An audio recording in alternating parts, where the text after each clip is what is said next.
I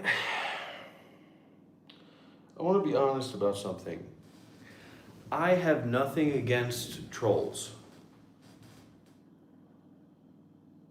I have nothing against people who say, you know, I'm coming in here and I'm going to call you out and I'm going to put you in your place. I have nothing against that.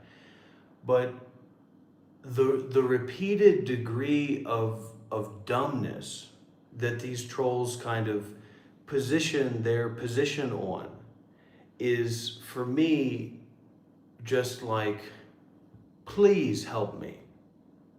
Please donate. Please take a moment to gather yourself before you attempt this, you know, kind of trolling mission, or this, you know, I'm going to call you out, I'm going to pull your card. Please, for just a moment, gather your attention, gather your presence, you know, just bump up that IQ score just minusculely before you try to kind of move forward, because there's nothing that I can do but block these people because of how dumb they are. Has nothing to do with being against trolls or not. Like, I would love for you to actually have a position to come forward with. We're looking for a 4-figure donation tonight, Fine Weather. Listen, I would love to have a discussion with you about how I'm a fraud or how I'm not real or whatever. But when there's this, like, when you are literally drowning in fucking dumbness, literally, I'm literally trying to convey a message to you. I'm not trying to defeat you or beat you down in any way. There's no way for us to have a conversation about it. And isn't that the joy of trolling, like the interaction? And you're very limited in the way of interaction because you can just put a text, or of course you could call me on WhatsApp, but somehow when the trolls call me on WhatsApp, they're, you're stupid. You know, it's like they're having an epileptic seizure or something like that. It's just, it's that level of dumbness that it doesn't allow them, they haven't gathered themselves. They haven't brought any sense of presence to the situation. And that's why their trolling or their attempt to, like, whatever they want to do, I don't mind whatever you want to do, but is just so watered down and broken. I would love to talk with you about how I'm disabled or I'm confused or whatever it might be. But we're just trying to help someone else put that 99 in front of another 9 and then 2 following zeros. That's a substantial financial contribution to the Monk Life Meditation Institute. That's an investment into this community and into the future of this Dharma, future patriarch, if you ask me, future Dharma master, if you ask me. All right? Because we're chooching along on naturalness, on a natural situation. So it's just a matter of time. The money, the donations are not about me. The donations are about you. You make a donation to me to support your spiritual practice. It's got nothing to do with me and you and money or anything like that. I'm going to take care of myself. You're going to take care of yourself. Making a substantial financial contribution or donation or action of self-sacrifice is a way for you to invest in this relationship with your Dharma teacher and fundamentally in this relationship with the Dharma.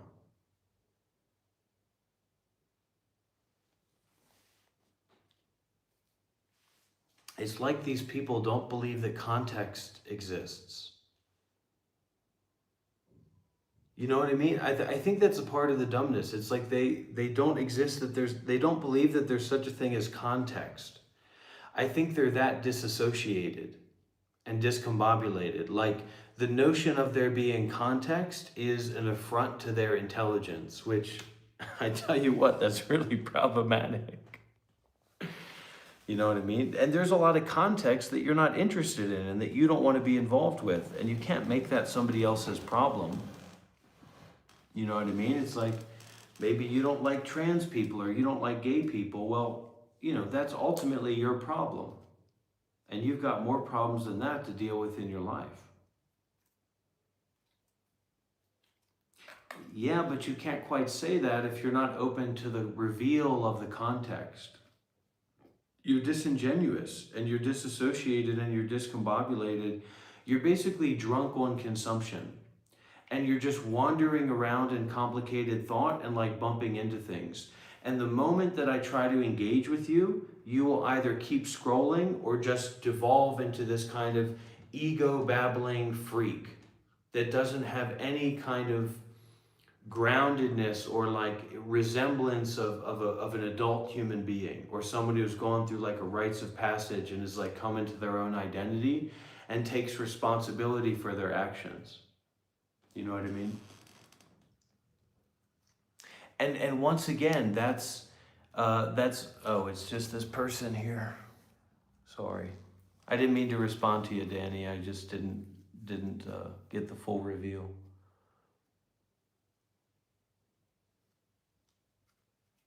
Max, just call me on WhatsApp and we'll talk about it. Is that fair? Because you seem like a intelligent person in some sense. People want to argue, but when it comes down to it, this is my body, this is my mind, this is my phone, this is my apartment that's paid for by the donations from this community. And, if you don't like it, go and fuck yourself somewhere. I mean, what are we talking about here? I'm an American, so maybe some people here aren't Americans, so they have different views of maybe this is their responsibility, like they're managing content on YouTube Shorts, or they have something to say about what people are. Yeah, and Luke, it's that level of American idiocracy that is just not engageable with. Yeah, Max, you're a dummy too. Oh my goodness. Because there's certain people as well that really want attention from me. And they want to feel like they're having some kind of interaction with me. And I don't have a problem with that. I just, you're a disappointing freak show. And you're not brave. And that means you're no friend of mine. Don't feed the trolls, just ignore the trolls. They're nobodies. They're not like me. They're not experienced like me. They're not wise like me. So we don't have to focus on them. I'm the leader of this community, okay? I love you too, Liz Pak, all right? No hablo español, señorita, which I'm sure you know, but somehow, what the hell is this? Multi-genre dance music, but this is a man. Oh my God. The last thing I need is another white man on my back.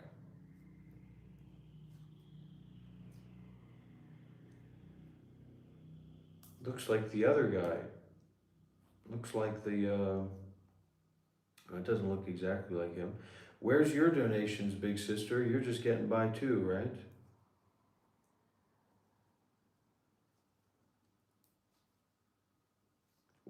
Where are all the rich people? I need to get on the rich side of YouTube live streaming.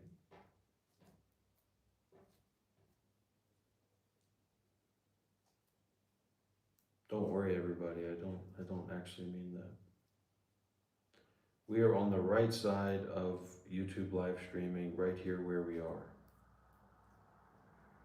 No, that's not the same guy. That's a different guy.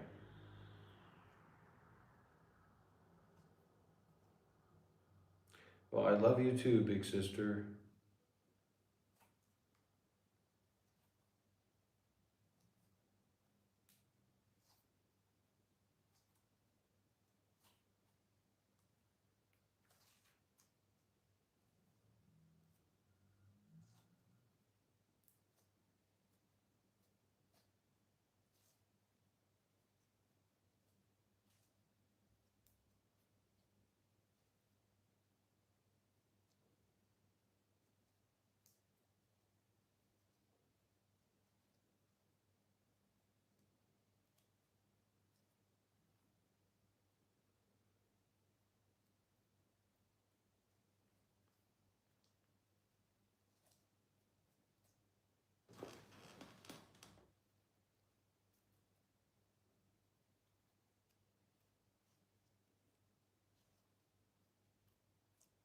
I am providing substantial value.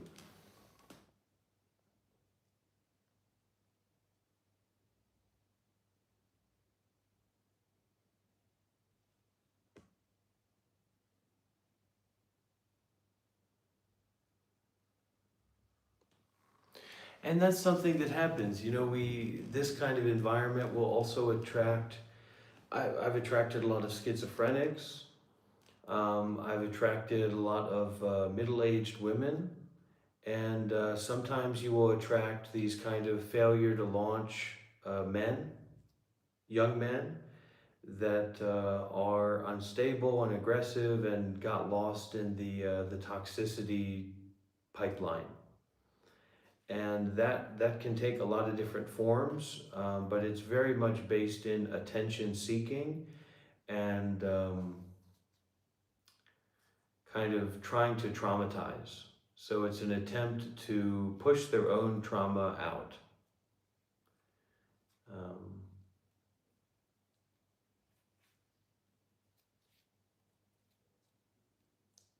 So as it says in the text, you know, it says, step back and see.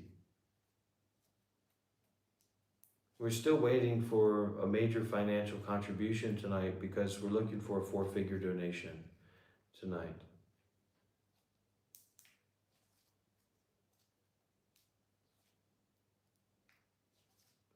And, you know, everybody's welcome here.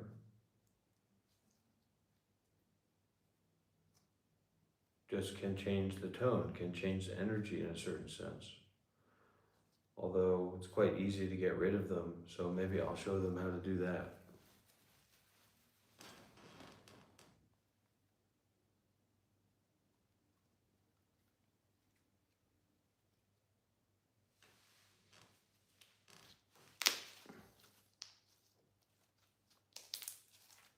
Listen, don't try to be in control here, okay? I'm in control. Let's do this. Uh-oh, spaghetti-o. The trolls just lost the war. The trolls just lost the war. The trolls just lost the war. The trolls just lost the war. We turned on hardcore mode, 1 shot, 1 kill. You can't respawn easily. So you have to wait till next round to respawn. Yeah, it's a big W, it's a big win.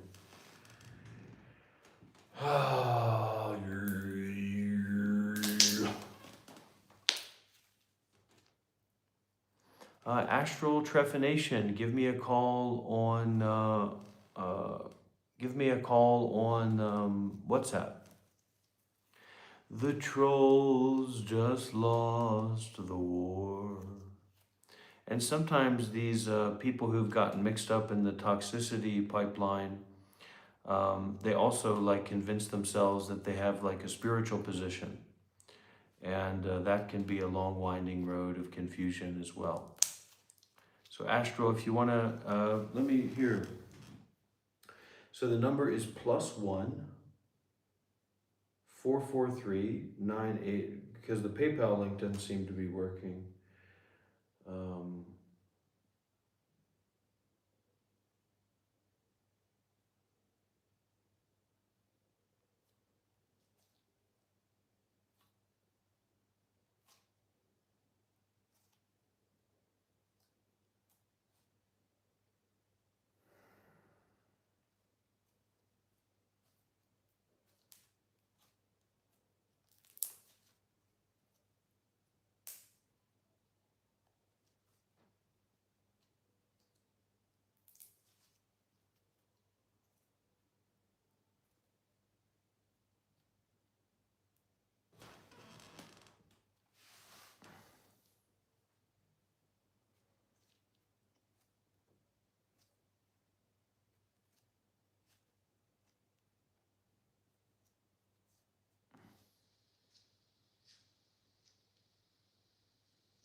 I am a famous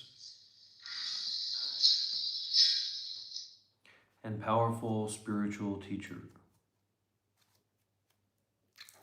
Just like Adyashanti, just like Ram Dass, just like Roshi Joanne Halifax, just like anybody like that. Okay? That's the truth. That's the real deal about me.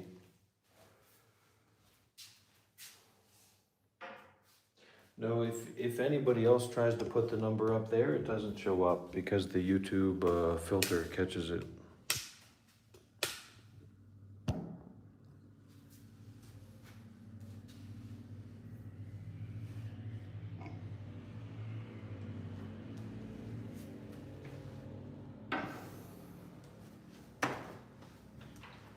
Please call on in WhatsApp if you're serious about the truth.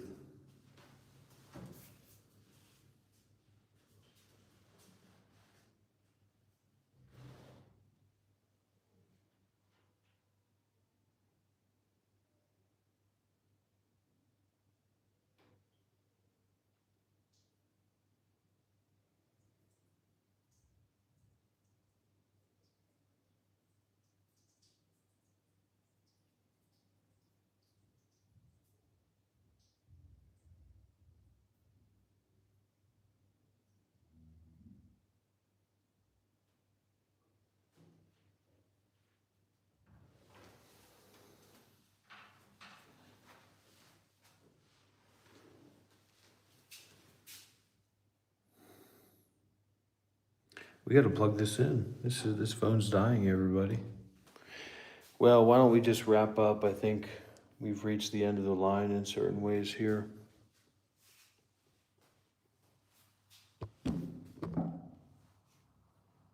Hello? Hello? Who's this? This is everyone, but also no one. Who are you?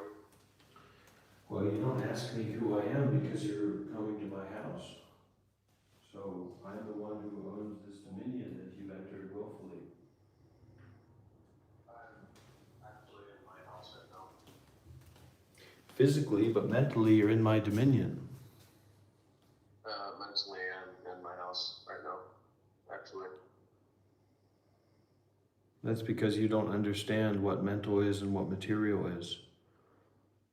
No, it's because I understand where I mentally am right now, and I'm just in my house watching a big monk on YouTube pretend to know things. The frank of the matter is that you didn't train. You didn't attend serious meditation retreats. No, I'm just making this clear. I'm just making this clear, right? What does the prank of the matter mean? What does that mean? The prank of the matter? There is no prank of the matter. Prank of the matter is what you said. What does it mean? The way that it is, when you get down to it. The truth, when it comes to an enlightened understanding, is that you didn't train, you didn't practice seriously, you didn't attend intensive meditation retreats, you were never a monk, you're not experienced as you think you are. It's just your privilege. Meditation retreat, by the way. I haven't been a monk, but I have been to a meditation retreat. Well, you're too arrogant. I mean, I'll put it this way, man. You're way too arrogant, and you need to be more humble and open. I'm not trying to be arrogant. I'm trying to call somebody out. I mean, I'm sure you'll hang But up you- on me when you get offended. No, I mean, because I can't be offended. Well, you pretend to be a monk, dude. You're asking for money, pretending to be a monk, bro. So it's a matter of compassion and also pity that I speak to you. I'm Pyth. It's a matter of you want money that is free on YouTube while you pretend to know shit. Monks don't go on YouTube, bro. Okay. Well, I guess you got me. Well, I mean, like, what else would you say to that? Like, how Well, all I'm trying to convey to you is that you don't know much about monks or Buddhism or spirituality. You're not a professional in the I field. know enough to know they're not on fucking YouTube all the time. How many monks? how many monks have you met?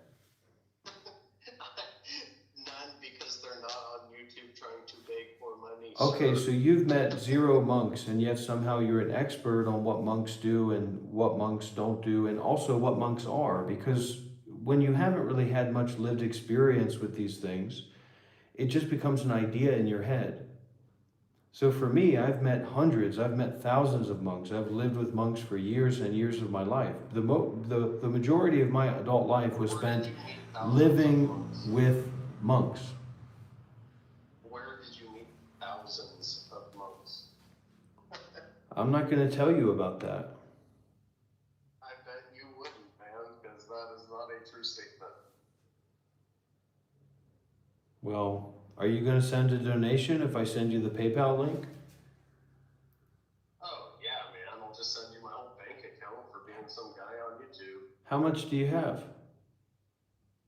I have as much as you want, and I can manifest it, actually. We've never received Let me a... manifest it for you. Hold on. Let We've... me manifest it for you, because this is a real thing. Let me manifest it for you. Hold on, let me think. I'm trying to manifest you $1 million right now. No, look, Just let me man, focus. all I'm trying to say is that there is a access to insight in you. I'm trying to manifest you money right now, dude. But your ego is getting in the way of your perceptivity. You've created a kind of shallow view, and now you're holding on to it arbitrarily. But if you actually look inside yourself... What is my shallow view? What is my shallow view? Well, it's the idea that you know what monks are. I don't think I know what monks are. So then you don't know what I am. You know more about what monks are than what I am, because at least for monks, you've seen some TV shows, or, you know, you went to a meditation retreat, you got the general idea of it. No, But in terms of me, as a person, you have no idea who I am at all, because this is the first time that we've met. I know exactly. That's the problem. That's where we disagree, because I know exactly who you are. You do not have self-confidence in life. You do not know how to make money in life. So you are on a camera begging people for money, sitting, pretending to be a monk, and pretending that you know something. Can somebody send some real cash to show this guy who's boss? No one is going to send you cash just because they disagree with you. They might. I mean, they can laugh, but no one's going to send you money. They might, though. You're not a real thing, bro. Would it make a difference? Would it make a difference if I was a real thing? College. What's your credentials? Hey, look, you're a friend. Somebody else who you also know and who you probably are just sent you another 99 cents. I'm going to be honest with you. I'm trying to stage an intervention in you. The only thing I've seen you want to be inside of is 7-year-old boys. So if you want to stage an intervention inside of me, you can try, but... Whoa, this is the guy. This is one of the guys. Oh, wow. Guys.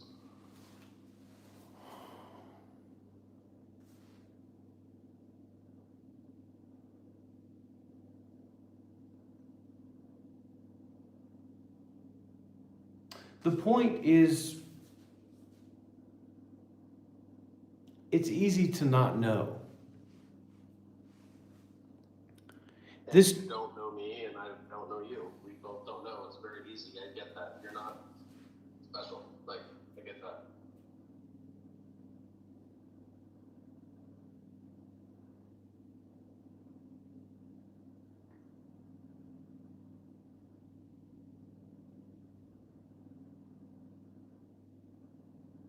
So what's the problem between me and you? My problem is not really a problem. It's I'm sitting on YouTube watching random people talk, right? So then I come across you, and I see a man who is sitting inside of his apartment, who is pretending to be wise, who is pretending to know himself, but also looking for other people's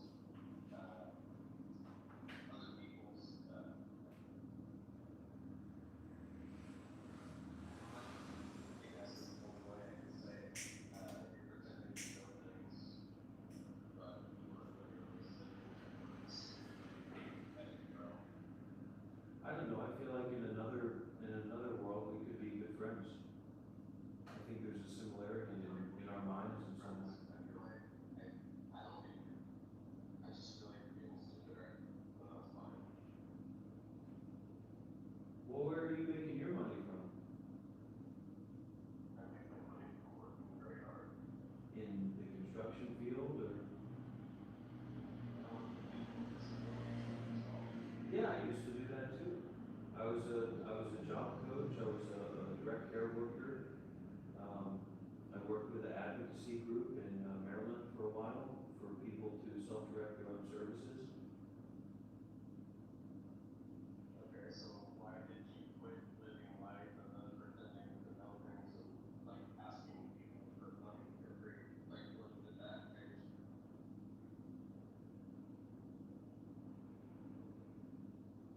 Well, so I mean, it's many years of life. You know, it wasn't just all or nothing thing. Well, when did you decide to sit in your house and ask people for money instead of work for it? I mean, if you're a whole person and you're one with the world and would interact with it the way you do. So I don't, I mean, Well, I think there are different ways to approach. There are different ways to approach reaching people. You know what I mean? So I try to reach people in a unique way. to reach people, that is something I do know. They're trying to reach themselves and they're trying to be one. They are not trying to reach everyone on YouTube and then also ask for money in the process. Well, I mean, I've got my faults, that's for sure. I know, and that's what we're talking about. I know.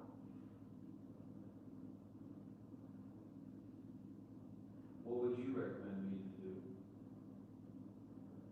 Well, I mean, if you're planning to be a monk, I would recommend you do anything except find yourself, and finding yourself is not asking for money. Why do you think it's wrong? Do you really think it's wrong to claim to be a monk? I don't think it's wrong to claim to be a monk. I think it's wrong to pretend to be a monk and ask for people for money on YouTube. I agree. Well, not being one with yourself. I think that's extremely, it's fighting with itself. Like, you're not being consistent, you're not living a life, you're pretending you're a liar. I mean, that's what I think. I think my life could get better, but it's also okay right now. Yeah, and the only reason that it is somewhat okay is that maybe somebody gave you money or like just sitting on a camera pretending to be one. Just FYI, You're not one with anything. Just FYI, everybody, this is a great time to make donations.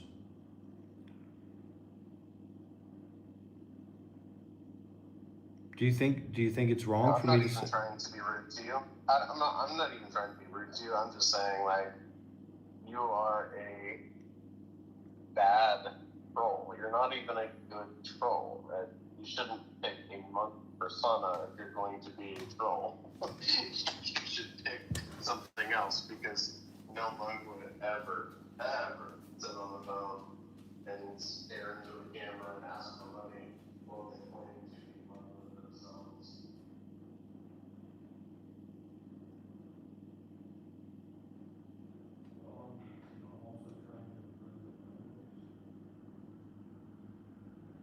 If you were trying to improve in your own ways, like monks do, you'd be trying to be one with yourself, correct?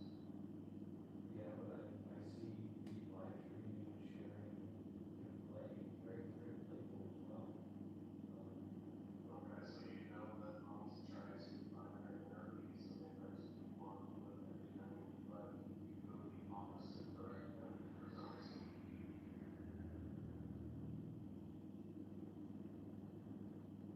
I would say there's only one direction to go.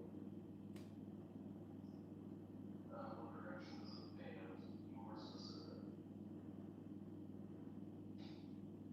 Like the direction of thinking or not thinking. The direction of thinking or not thinking. Yeah. Well, not thinking is very important in meditation.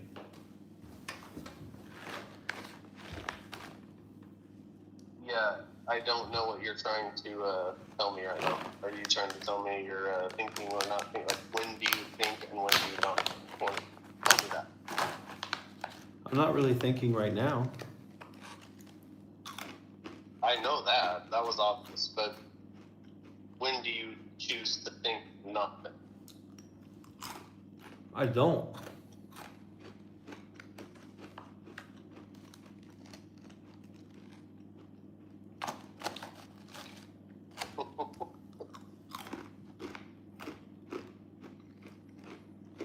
What are you accomplishing right now? Nothing. What are you doing right now? What is your goal? I don't have a goal. Your goal is to take money from people, dude. Come on now. Be real, What do you- man. what do you- No one all gets right. on YouTube All right. and asks for money. Come on, man. You're all about money. Come on. What do you Be think? real. You're a troll. You're nothing better than anyone commenting on your stuff. You're being a troll. It's funny. You're pretty good at it, but you picked a monk, which is very funny to me. What do you think about the people that do donate? I don't think about them. Yeah. I think they're, maybe like probably your friend. I think you know somebody. I think you have multiple accounts. I think the same account that donates 99 cents randomly is your account. That's what I think. Yeah. Could be that way. It is that way. Might be that way. We don't know for sure. Well, it is. I mean, I've seen your 99-cent donations. It's not a random person. It's the same account. So you're saying, every time. the amount that people are donating, these small donations, make it clear that these aren't real donations. No, I'm saying it's from you to encourage other donations because human Okay, behavior tends to okay. follow suit. Right. Yeah. I like the wink. See, you're a troll, man. I saw it. Well, I mean, from my perspective, there's a lot of different ways to think about things, you know? That was not really a sentence. There's a lot. What? Say it again. There's a lot of different ways to think about things. Yeah, you literally just said nothing. That's like literally like, there's a lot of ways to think about things. Isn't there? Good job. Someone could see something one Yeah, way I and mean, think about it one way. I mean, And that's as insightful as me saying the sky is blue. That's what I'm trying to say. Yeah, you're correct, but when I step on a rock in my sandals, it hurts. That's as much value as you just gave everyone. well, what I'm saying is that one person could think about that wink in one way, and another person could think about it in a different way. My shoe could be on the left foot. My shoe could be on the right foot. I could open the door or I could close the door. I could go to the fridge. I could make a sandwich or I couldn't make a sandwich.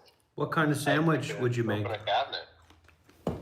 I could make a sandwich, it depends on what I manifest in life, right? So if I manifest roast beef will be in my grip. If I just sit in my room and manifest it, then I would go outside, open my door, which I manifested to open, and manifestly eat the roast beef. That's the kind of sandwich that I will eat. Well, I really respect you for calling in like this.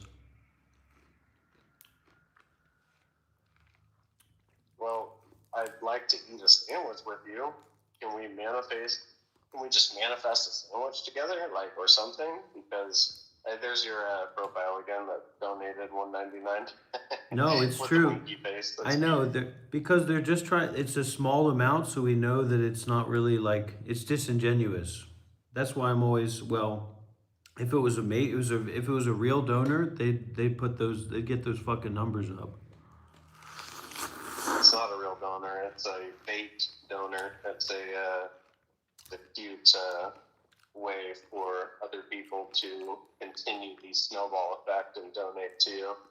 And from when I was watching, it's very funny that you have gone from about, I don't know, 60 viewers to 35 since I started talking with you. I know. And I think that's me. I think that's your own manifestation, right?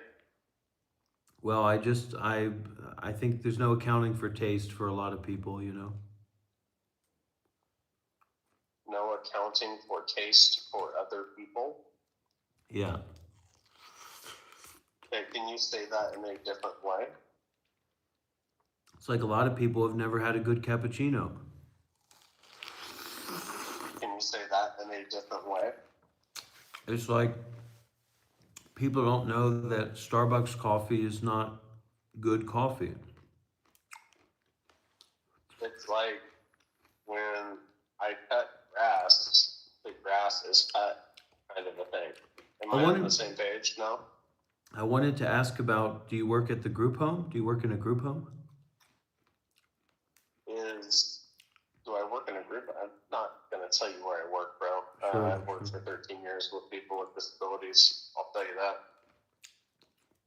That's longer than I did. It's commendable work, I know that. It's hard, but we're not talking about real important things right now. We're talking about a guy begging for money, eating a pomegranate, pretending to be a monk on YouTube. That's what we're talking about.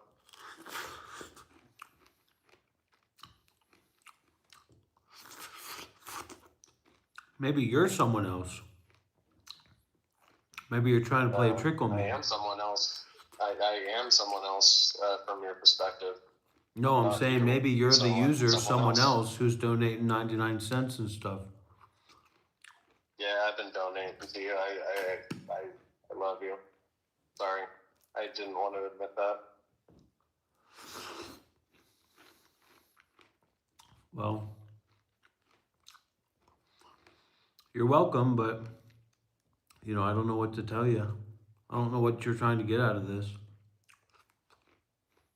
I'm trying to appreciate your trolling, actually, to be honest with you.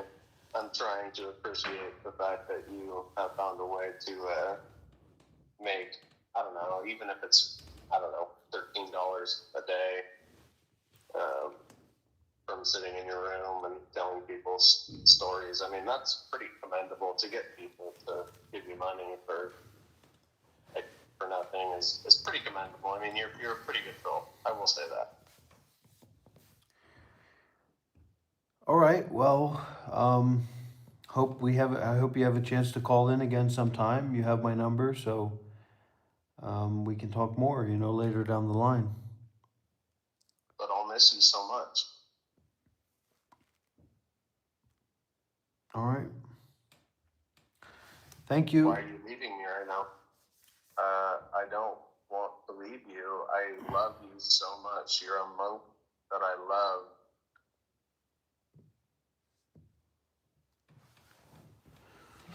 So this is a very, I don't know that this is true, but that could be a very clear expression of a Patujana versus an Arya. It's good that I burped during that. And, you know, just not being concerned with the Dharma, being concerned with the persona and the appearance. And that's very, very problematic.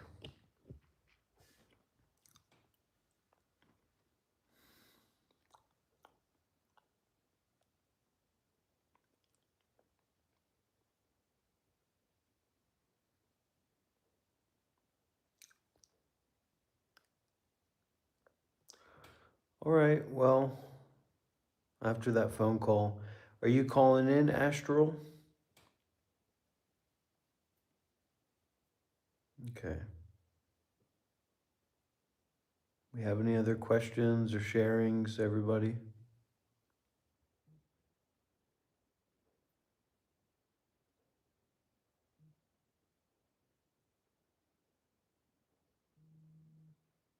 Uh-oh.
Well, it's also about being ordinary and being normal.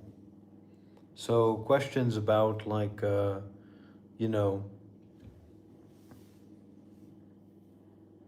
should we not tell our children we love them is just nonsensical.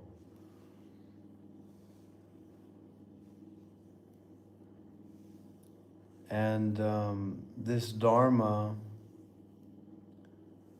is something that for Patujanas, for people who do not have access to insight, is everything is backwards for them. And sometimes people go deeper and deeper into disingenuousness to cover up how little they know about anything other than their own self, their own ID, their own ego, their own matrix interpretations of appearances. And that's why the Dharma is so precious, and why the generosity of the Dhamma is seen to be the well, the thing is that you just can't go into it, Black Mirror, because it's a need and a want for attention, and it's a need and a want to be right and to appear as right.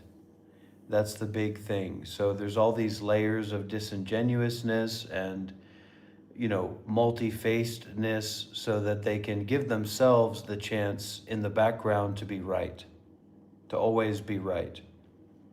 But this is actually the same thing that everybody does. Republicans, Democrats, 60, 70-year-old people that are, you know, stuck consuming, you know, Fox News. It's the same exact thing. or people that come in and, take up a position about God or this or that. There's always this real them behind these many layers of appearances and disingenuousness that actually is an illusion. But people who don't have access to insight don't know that the person who they think is in the back of everything else is also just an illusion, just flippant nonsense. So you can't go into it. You can't take refuge in interpersonal relationships with anyone. You build up that relationship through doing good deeds, being virtuous yourself, being mindful. And if you can, taking refuge in the Dharma, taking refuge in the teachings.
Because people are starving for intimacy and they're starving for meaningfulness in their life. And that intimacy and meaningfulness isn't just put into a box of like what middle-aged white women or middle-aged white men or failure to launch young men, deem to be meaningful, or what the society deems to be meaningful. It's really intimacy and depth and intensity with anything, closeness with anything. So it can be good, it can be bad, but there will be many bad side effects from getting involved with bad things. There will be many good side effects from getting involved with good things, doing good deeds. And people are very small-minded and they don't like to admit that.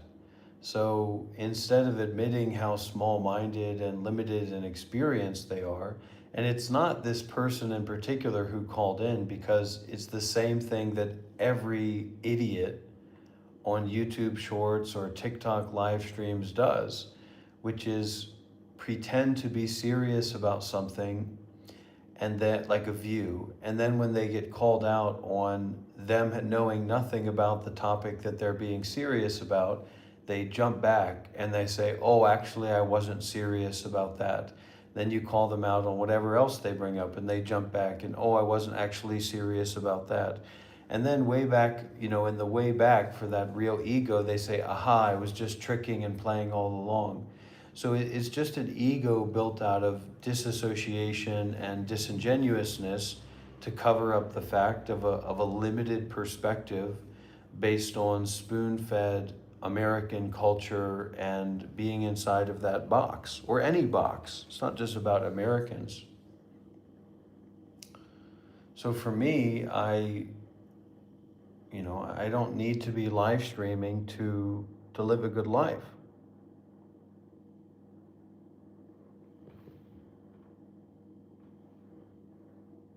No need. But this is a way to give. This is a way to be concerned with the Dharma.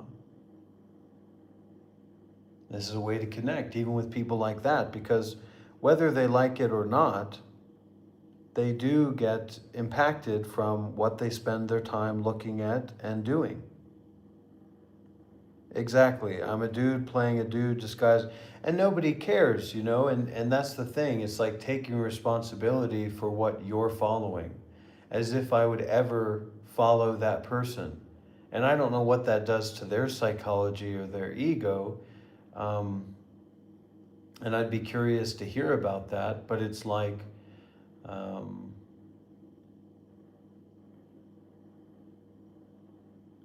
there's no interest from my side in that individual or honestly in anybody right now. But there's an openness for sure. And there's also an understanding of the toxicity that exists in the world and how toxic toxicity is, especially when you haven't done any Dharma practice. You've never looked deeply into your own mind. Because when it comes down to it, yes, there is no good or bad. There is no right or wrong. There is no real or fake. But when you do bad, or you get involved with toxicity, or you're a negative person, or you're following people around that don't want anything to do with you, there are side effects from that that you will then have to deal with inside of yourself. And even if you get lucky and you get to skate on a certain kind of experience for a long period of time, eventually sickness, old age, death will come up and, put their foot up your ass for sure. That's why the disingenuousness is not a really viable way of, or like trying to distance ourselves as much as possible from authenticity is not a very reliable way of dealing with life now, because eventually life will be sickness, old age, and death. Whatever you get, you will lose. So it's tough. And it's not just weird Western psychological trolls or whatever. It's also people that are bedbound in Burma, laying in their own shit with, with bed sores and things like that. It's the reality of Gaza. It's the reality of children starving, children maimed, people disabled from bombs, and the vice versa. Whatever happened when all those brown people attacked all those Jewish people, same kind of thing. There's a reality to that we can psychologically disassociate from, and we kind of have to. But there's also, if you're being a little bit generous, there's a reality in that humbles you and puts you into this position of authenticity and vulnerability. Yeah, infinite causes, infinite effects, totally inconceivable, totally not understandable. And so that ignorance and that kind of arrogance of ignorance relates to wanting to or pretending to understand cause and effect. Nobody understands cause and effect. Nobody. On any level. It's just appearances. Hallucinatory appearances. We can create a box, like an experimental box of, oh, I am holding this phone. I stop holding, it falls. But there's no separation between that. That box is arbitrary between that and everything. So anything contains within it everything. Anything is everything, inseparable from everything. And, we spend all this time in our disingenuousness and our non-practical, complicated ways of living, especially when it has to do with other human beings. And, we miss out on the love of life.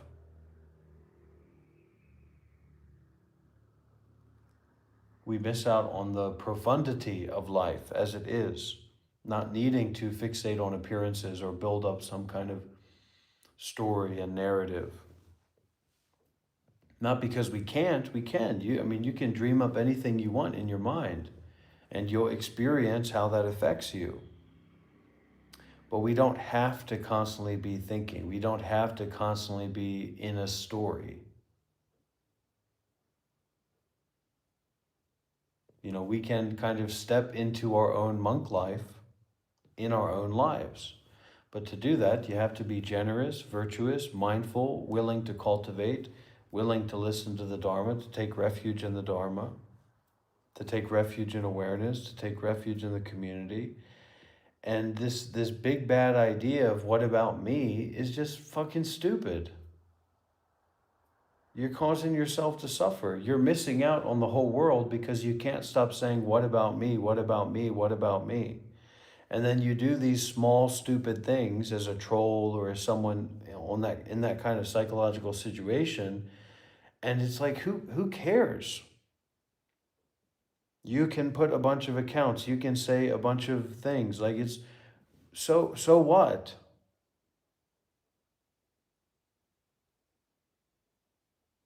And then there's some psychological thing going on underneath that apparently, but then they take that so what to say, wait do you see me do this? Yeah, but I'm still saying like, so what?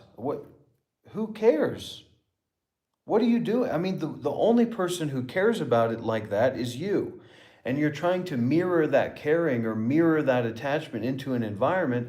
And yeah, you can do that. You can try to do that. But I just wonder, so what that you're doing that or you can do that? Or, why would that be something that you want to do so deeply?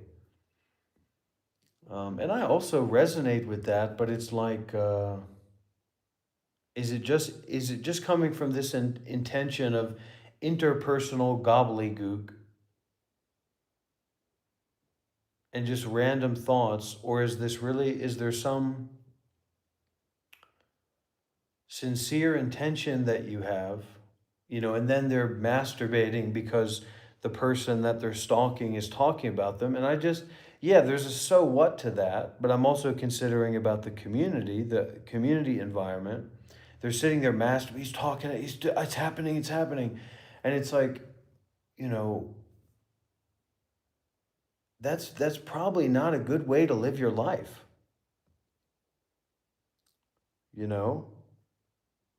like just objectively, just not me, not you, nothing to do with the situation. That's probably not a good way to live, to live and to get meaning in life. Because I don't care about you. I'm not interested in you. Nobody here is interested in you. And you're not necessarily in a position, I talked about this. I'm a YouTube Shorts protector. I'm a social warrior. What are you talking about? The people here can be responsible for their own generosity or lack of generosity, their own stupidity or lack of stupidity. Let people make their own choices. I'm going to let myself make my own choices. And this same kind of energy leads people to stalk women and get into these weird parasocial relationships with streamers. I make it very, very clear about what's going on here. We're talking about the Dharma. So if you want to have a real conversation, we'll have a real conversation about the Dharma. Otherwise, I'm just going to do my thing and live my life. And you stalking me or following me or wanting to be involved with me is just like, fundamentally, it's just like fucking whatever. And I think that's the worst nightmare for these people, is that what you're doing in that way really doesn't matter to anyone but you. So it's just to hold up a mirror for you to look at what you're doing and kind of be like, step back and to be in a state of awe and not this superficial, shallow, story-based interpretation of like, well, I'm taking this position, but for you to actually look into yourself and your own life and what you're choosing to do,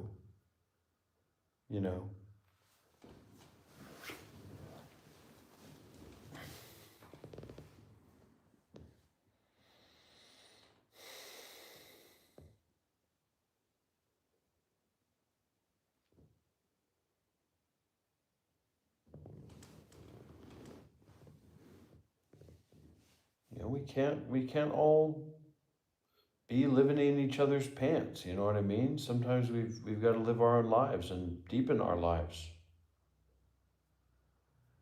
Take our lives in a deeper direction.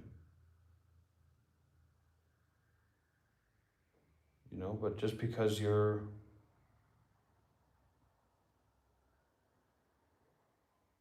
attracted to someone doesn't mean that you have a right to force yourself on them, or to force yourself to be in that situation. You know, this is not a public space for people to just come in and do nonsense. This is my meditation center. This is my monastery. But I get it. I get what you're doing. I just think you should see that it's not coming from a very deep place, and it's quite stupid for all of us. You know, making ourselves suffer, carrying affliction with us, carrying complicated thoughts and ideas and stories with us, focusing on things that don't really benefit us. It's not very smart.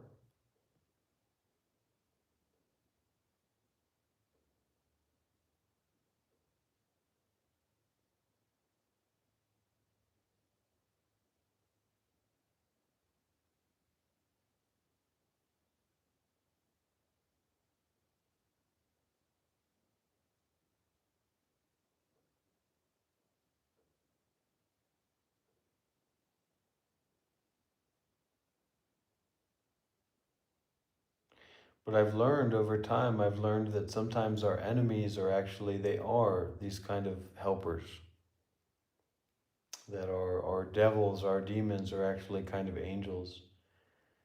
And I believe in that. I agree with that totally. You know, whoever this, and I don't think it's right for me to be, I'm too rough, I'm too mean sometimes, seemingly.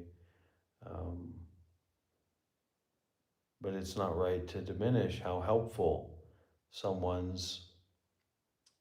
our enemies can be to aligning us to what's really important, to what's really essential in our lives.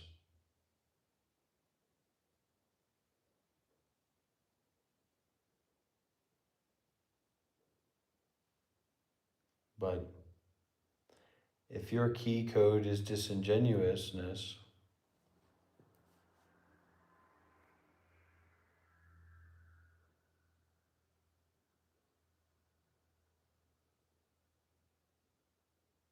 you better have a deep and meaningful relationship with the awareness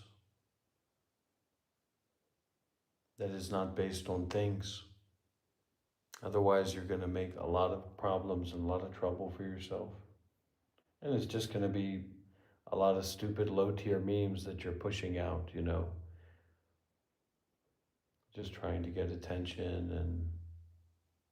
And then when someone actually does give you attention, you don't have anything to offer them but just this platonic, basic bitch, you know, idiot, you know, presentation. And I know that's the meanness coming out, but it's just, you know, we should strive for more than that. That when we actually get our card pulled, or when we're actually face to face with our teacher or our abuser, that we have something deep to give, not just our ideas about them.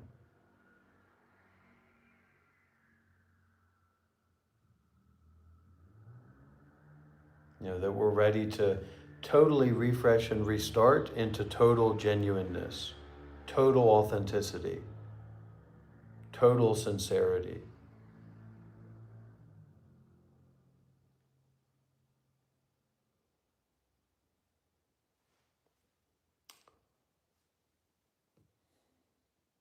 Well, I just don't, I have no care in the world about being a YouTube spiritual teacher or whatever.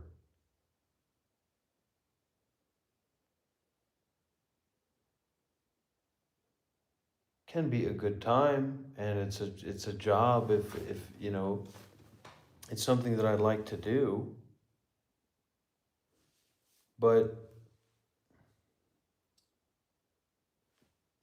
you know, I'm fundamentally, I'm just going to live my life in a good way.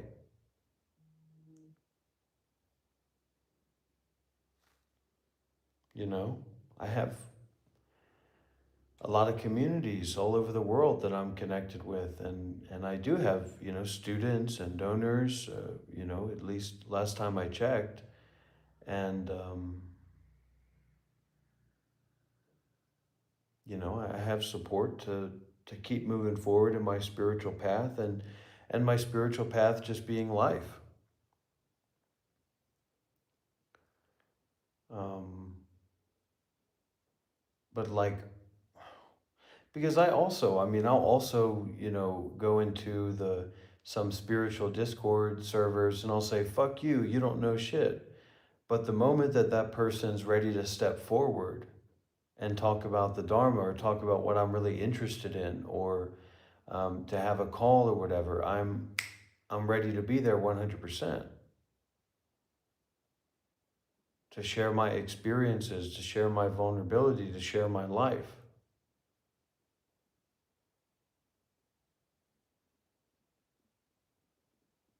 And there's, you know, there's, they say there's no, you know, take no prisoners when it comes to traitors. But I say we take no prisoners when it comes to low-tier memes.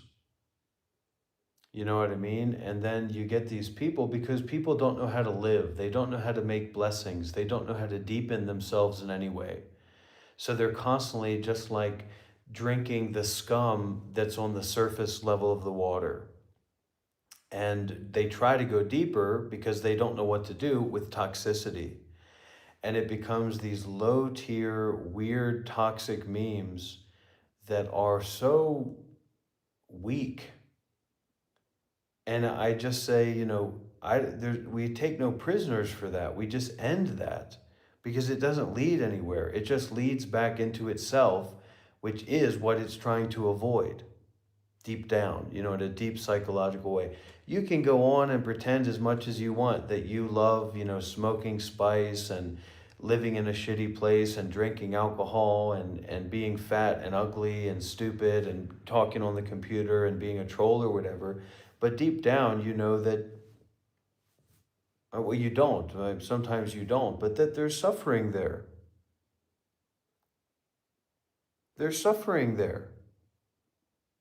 And that you're seeking to get away from something inside of yourself in a very, very deep, deep way.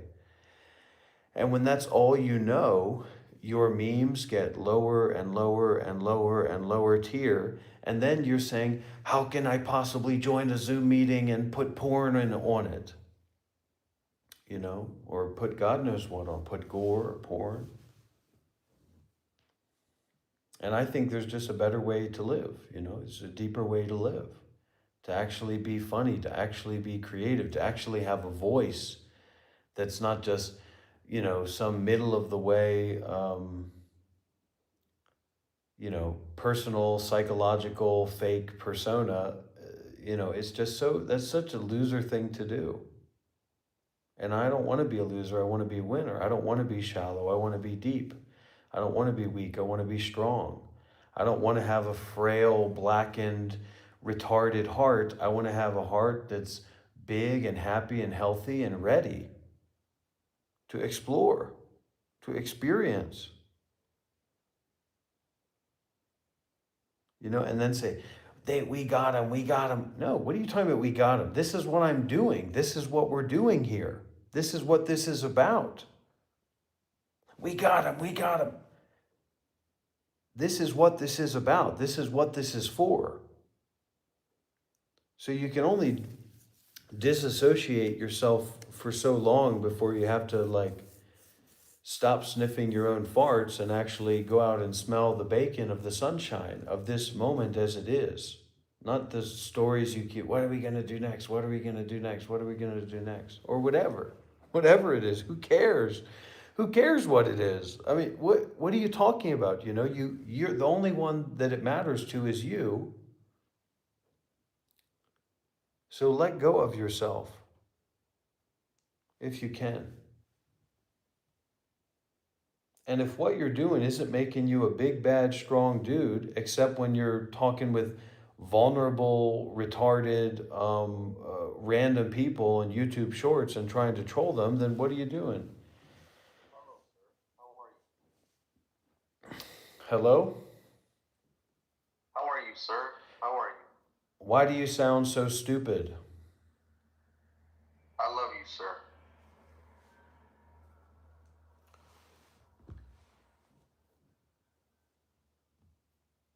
You know, I mean, there's a lot of people who weren't raised. They never had mentors. They never had meaningful experiences in their life. They've never they've never had a single person that they've actually spent time with and experienced something deeply. So they grew up in total neglect and total just consuming media and just figuring things out, learning from other children.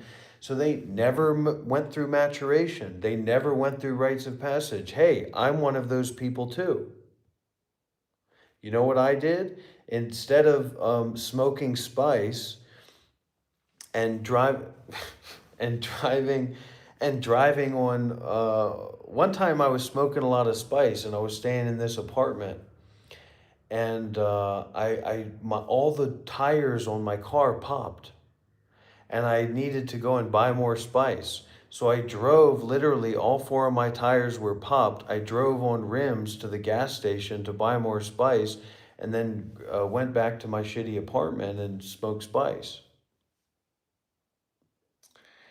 And then another time was actually I smoked a PCP laced cigarette, apparently, with some black men that I came across while I was wandering outside my apartment in PG County. PG County's like Maryland outside Washington, D.C.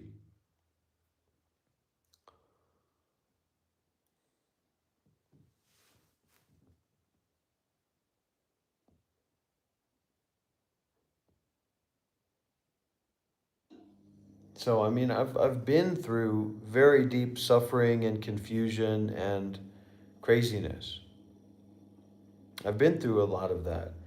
And what I'm saying now is that I put myself into situations to have deep and meaningful experiences.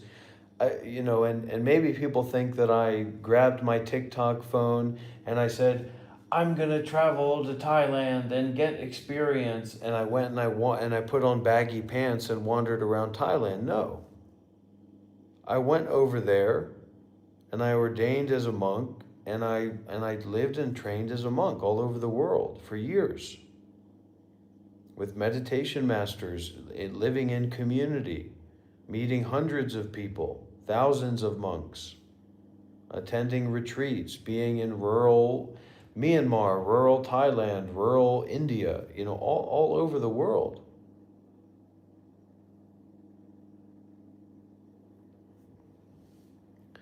So, that's how I got to this position. I'm not saying I'm above anybody. You're missing the point of what I'm saying if you take it that way. I'm saying that this is a heart to heart matter. This is a mind to mind matter. This is not your every average day rodeo. And you trying to make it that is just stupid. It's just pointless. It's like trying to break GTA 6 or trying to turn GTA 6 into GTA 5. What? Well, we're going to get high off people's reactions. Okay. If that's your deal, that's your deal. But my deal is snowed in, sleepover, PS5, VR, GTA 6 vibes with the boys, with everybody. And if you don't like me because I'm too fucking powerful and I make you look like a fucking retard in front of all your friends, then you're not ready to get stronger, my friend, and your ego's too shallow. You know what I mean? Your ego is too shallow, and so it's like you want to play or you want to arm wrestle, and then the moment that somebody pulls out a Mewtwo, you throw a little pissy fit and shit and piss in your pants, and then try and find a way to torture the person who was just playing with you.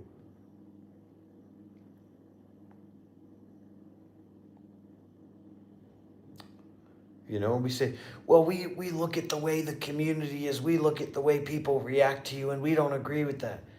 Who the fuck cares? Who are you? You don't know anything about what's going on here. You're not you've never lived in community. You've never had a relationship with anybody in your life. Besides the broken down, freaking, ex-drug addict, high school dropout, lady that you smoked weed with or whatever it was. I don't agree with the way people are relating to you. What the fuck are you talking about? The only thing that you know about relating to is staying in your house and playing video games and masturbating. And if that becomes the context and the topic for this, then you'll be in a good position to talk about it. If this becomes an AA meeting or a Sex Addicts Anonymous meeting or whatever kind of addiction meeting, then you're probably going to have a lot to say about that. But that's not what this is about. Right. And what I'm saying is that there are a lot of things that people don't know about that aren't just, tell me what you did, tell me what traumatized you, tell me what hurt you, tell me what you think about, tell me what other people are like. It's a big world out there, and it's a world that's not just about our personal self story. What are you afraid of? What do you desire? Who are you really? That there's a lot of different perspectives out there. There's a lot of different experiences out there. There's a lot of different people out there that aren't based in, 2.5 Guys. Or what's that fucking TV show called? 2.5 Men. Okay? 2.5 Men is not a basis for reality, let alone human psychology and human experience. It's just some fucking dumb, retarded TV show that you identify with because you didn't grow up with community or with real, lived, meaningful experiences. You know what I mean? Tell me what traumatized you. Tell me what happened to you. You know what I mean? It's like, what are you talking about? That's not what this is about. This isn't about my trauma. This isn't, okay, everybody, let's find out the worst thing that's ever happened to us. Let's find out the worst thing we've ever done or thought about. That's not what this is about. Let alone to talk about all the things that are going on in the world, all the horrible things that are going on in the world every day.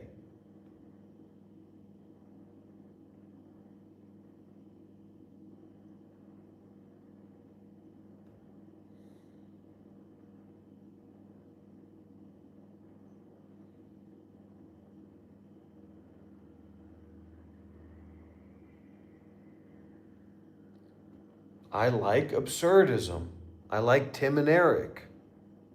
Okay? I like Connor O'Malley.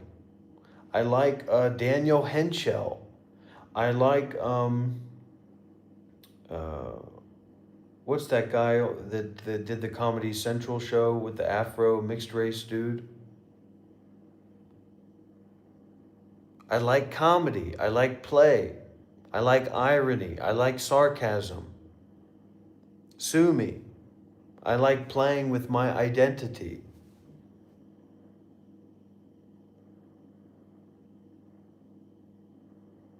And after 7 years of being in the construct of being a Buddhist monk for 7 years, I've got a lot of energy to get out of me. I got a lot of creativity to get out. I like Eric Andre. I like these kinds of things.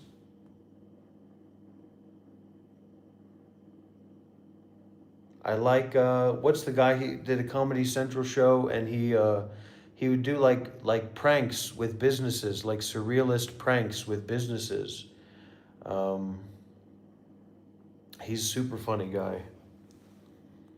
What's that show called? You know what I mean? Call in, let's talk. It's okay. Anybody know what that show is called? People, trust me, you have got the wrong guy. These trolls, these dummies, these retards, you have got the wrong guy. And the only reason that you have even the smallest grain of salt about what's going on here is because you are disassociating from what's being said. and from actually experiencing this mind and this present. No, you're just fucking, I know you're just fucking, no, you don't know. You don't know. This isn't 2.5 men. This isn't another person who never left their hometown and is fucking fritzing out on YouTube, okay? You don't know.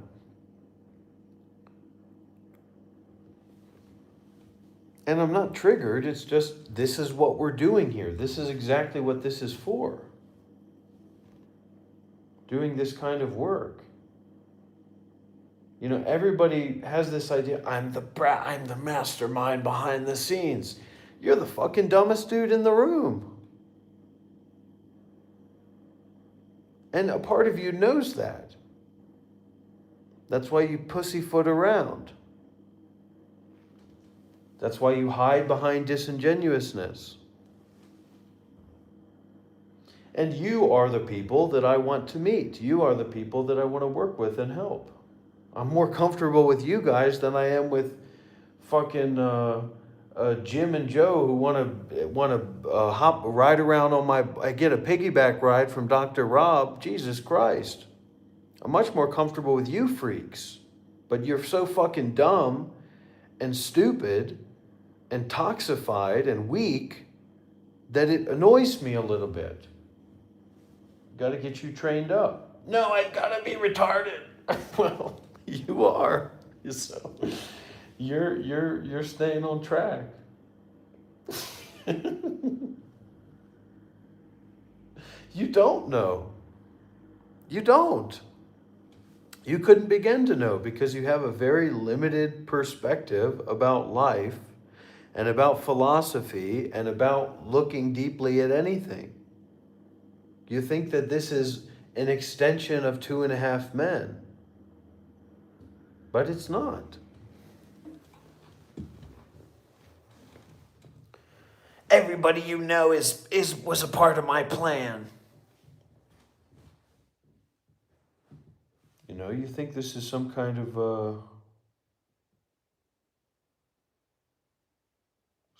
thing, but this is not some kind of thing. This is some kind of nothing.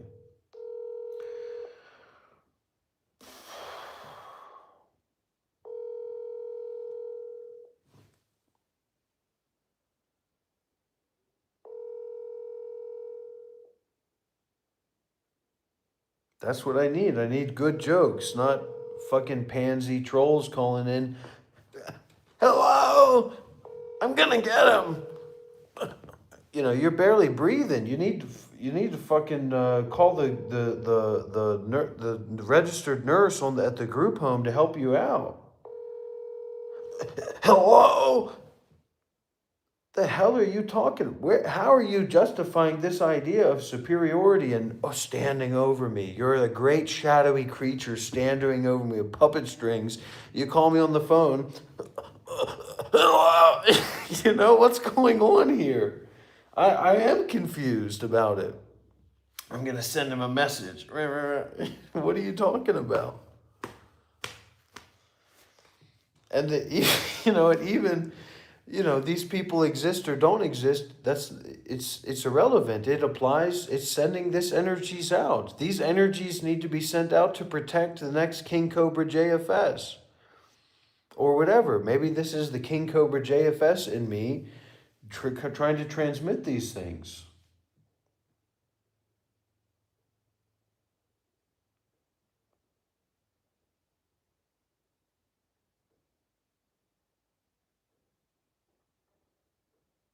So, and this is when you have a good time, when you start to connect and when you start to get energetic about it. What you give, you get back. You look in the mirror, you see what you're doing, what you're being, how you're being like. I'll never be as famous as King Cobra JFS because I'm too surreal.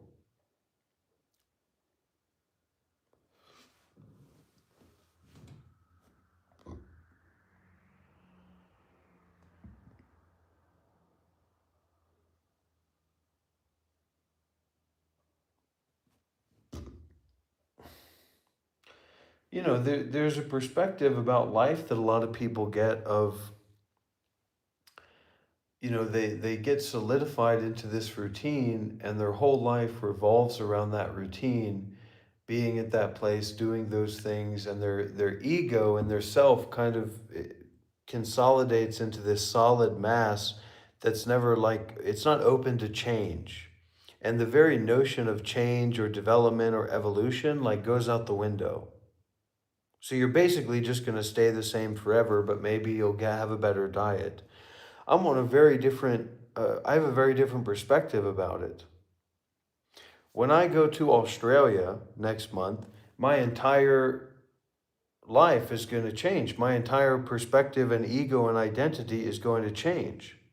Not because I'm a loser, but because I'm a winner. Not because I'm small-minded, but because I'm big-minded. Not because I am, but because I am not. Or at least I am is seen as a not.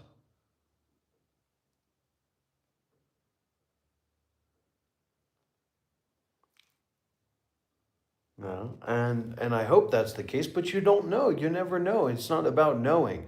I see into your true intentions. Okay. Well, that makes one of us. So what? Am I now supposed to do you have a collar to put on me or something like that? It's some kind of, some kind of thing like that. And I'm not I'm not really into that kind of stuff.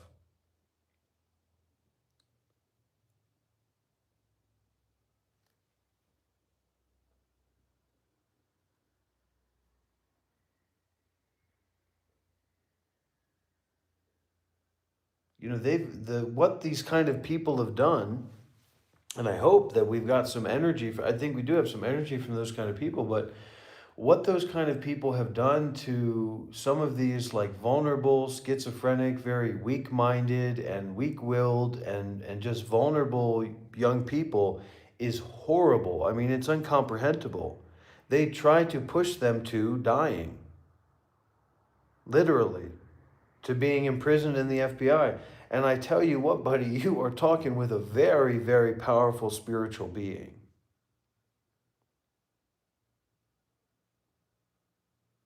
Very powerful spiritual being.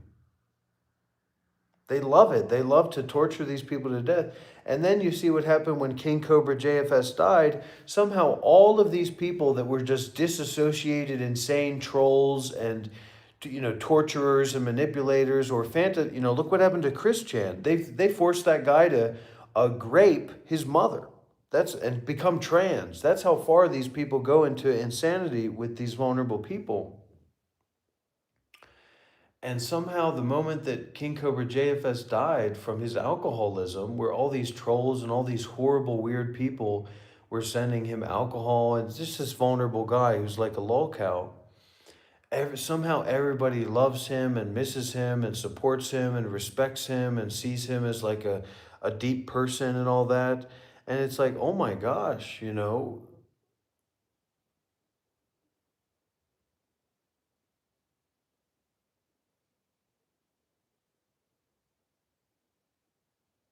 I hive minds don't intimidate me. It's just a matter of being as fair as we can, have it a level playing field as we can.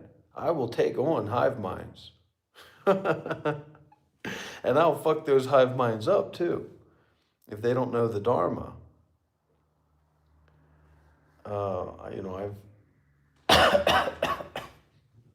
it's a very funny and stupid thing to say, but it's true. It's very true. And Mako, whether you think this is deep or not, you have to question inside of yourself what kind of life you've lived. Have you lived a deep life? Have you had deep and meaningful experiences? You know what I mean? It's just like we LARP as if us saying that this is deep, and then meaning that or not meaning that would have any relevance or like depth to it when we haven't lived a meaningful life. Exactly.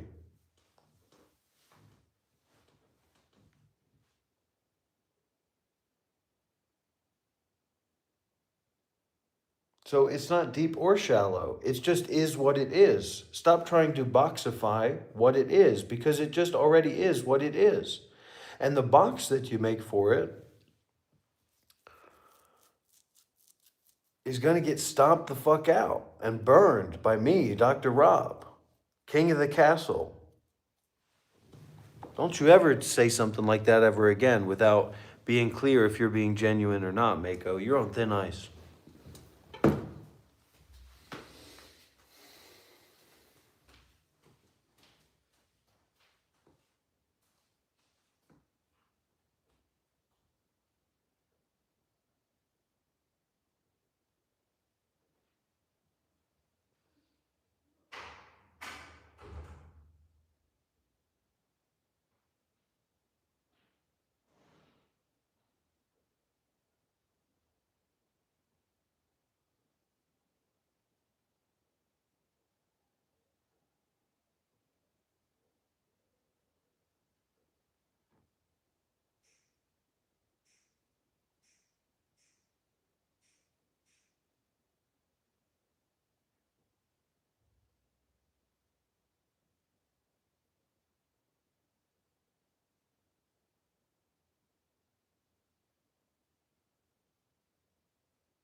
You know, it's people like escapists and people like Moonin, comments like that I can't accept, that I can't abide.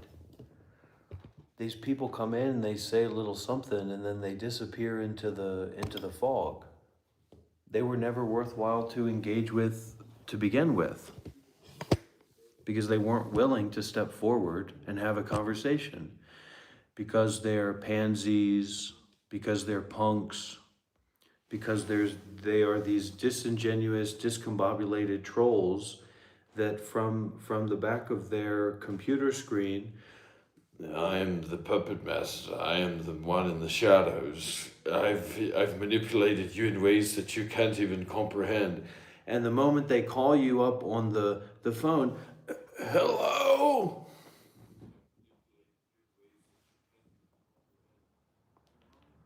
Oh my gosh, and those are the worst. The genuine disingenuous idiots are the absolute worst.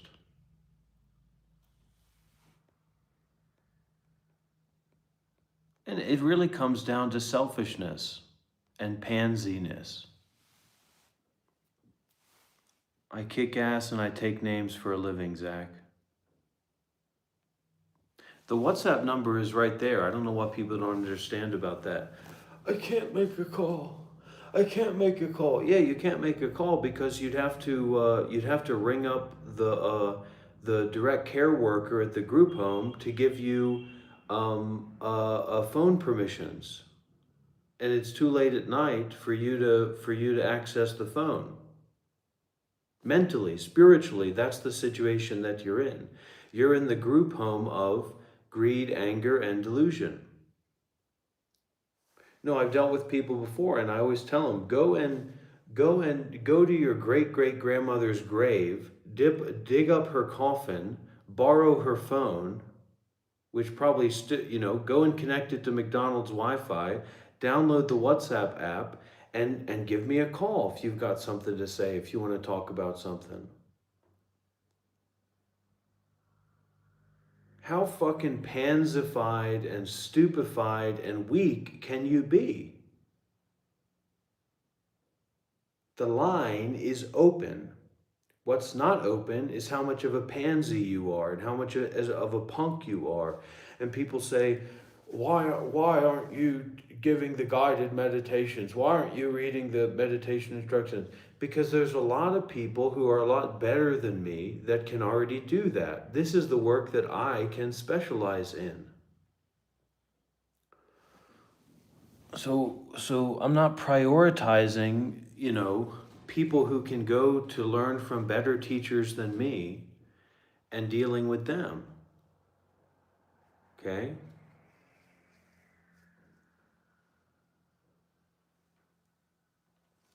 Fine weather. You put that question on the back of a $50 bill and I'll answer it.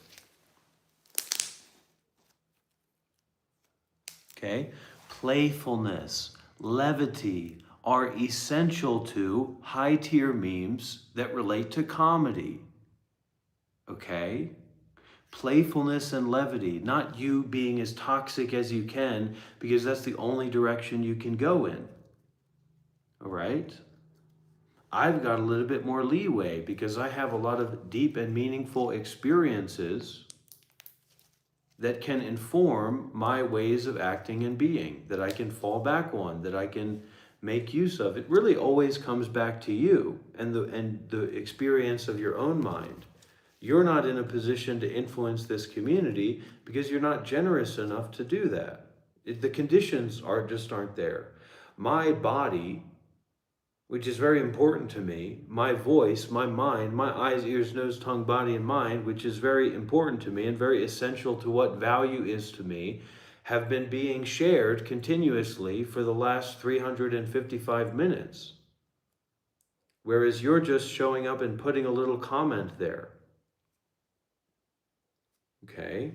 So that's just the way that it is. You want to say, and let's say I go into a spiritual Discord server, which is all kinds of different things are going on in there. and I say, hey, fuck you, you don't know about real Buddhism and real meditation, right? And then they say, no, no, you're crazy, you're a lunatic, everybody knows about you.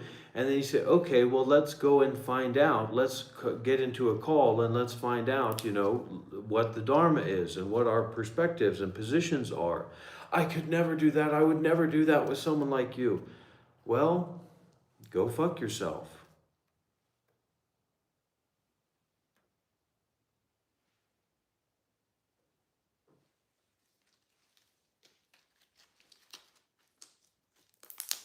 We point fingers at Raynell. Well, Raynell is sincere. Are you? And sincere about what? Sincere about trying to get help and trying to go deeper on the path? Well, that's something pretty commendable to be sincere about. Whether it's skillful or not unskillful, how would we know? And we don't even know what the path is or what that stuff is about.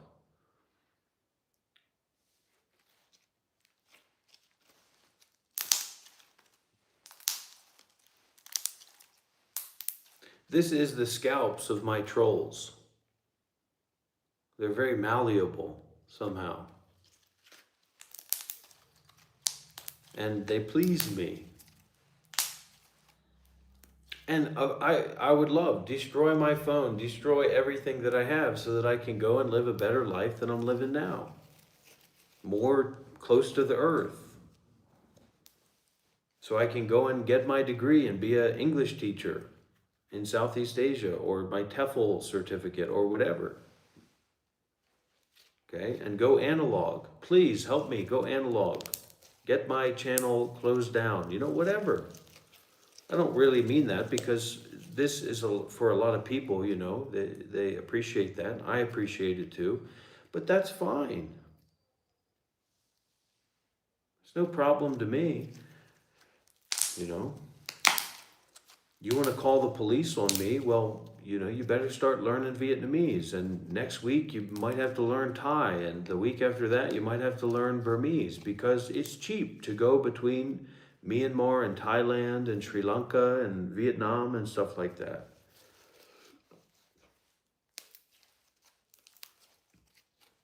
Go and get my passport revoked. I mean, what are we talking about here? We want to tear things down. We want to be right.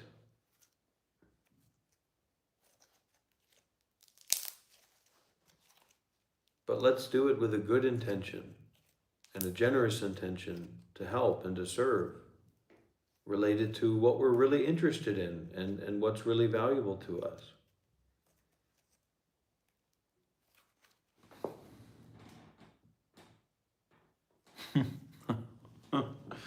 Sure, it's good. It's convenient for me, more comfortable for me.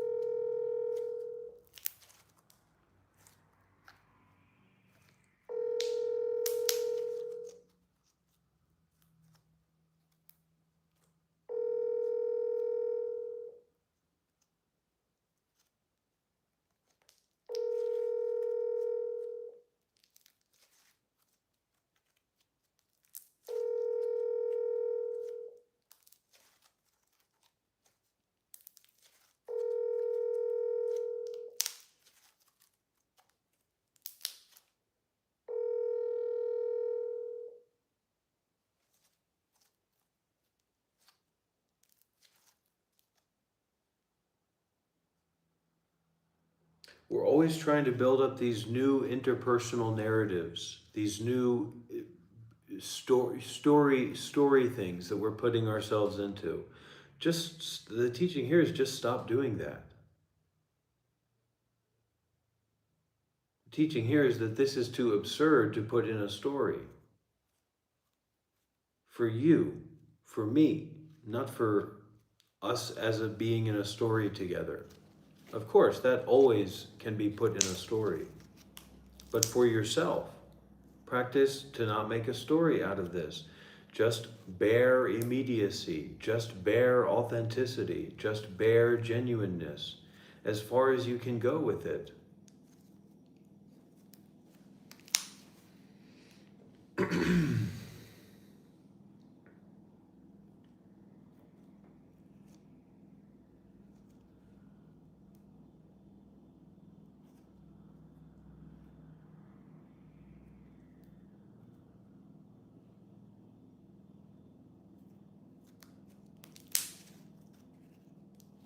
Now, let's get back to business. We've been derailed by the trolls for long enough. Time to get back to the real stuff that we do here, okay? Now,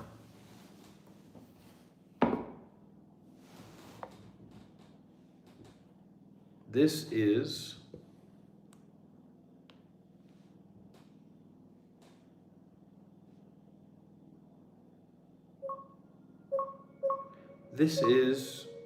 well, just tell me right off the bat. Does this look familiar to you?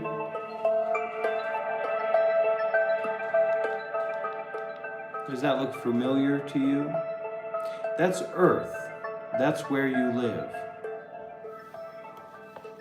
Now, if I'm feeling friendly, maybe I'll just go ahead and throw a snowball into the ocean.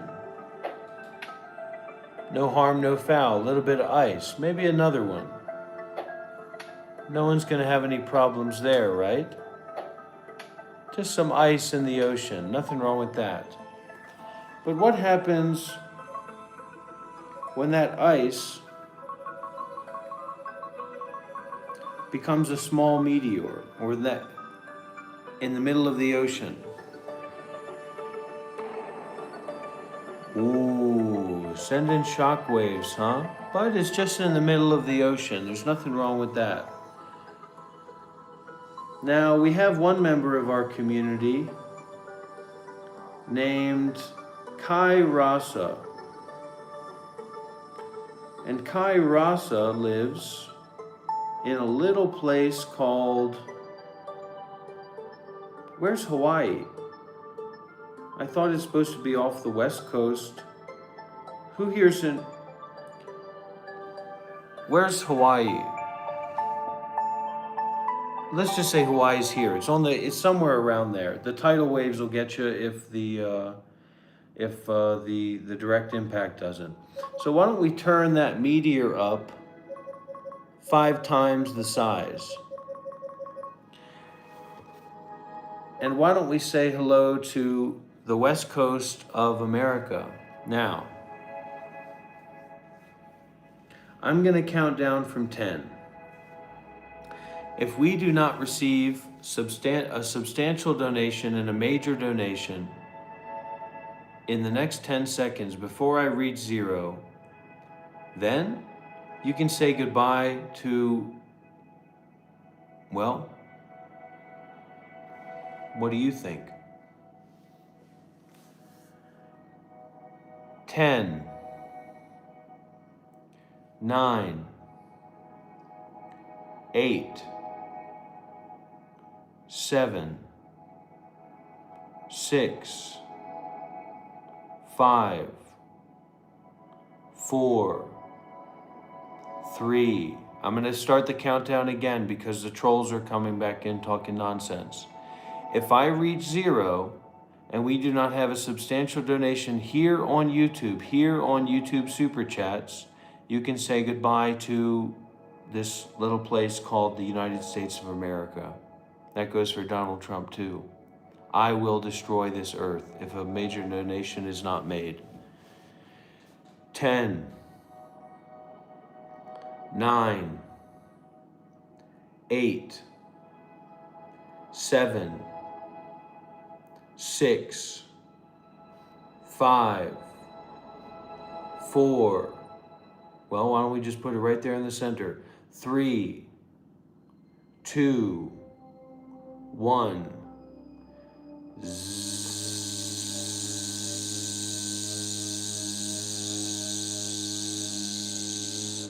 Bye-bye.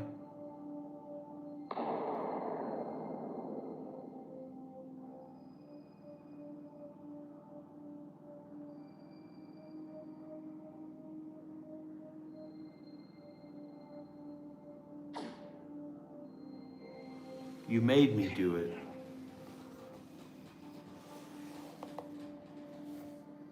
And if you were there in a bunker of some kind, why don't we let the moon help you out, Donald Trump?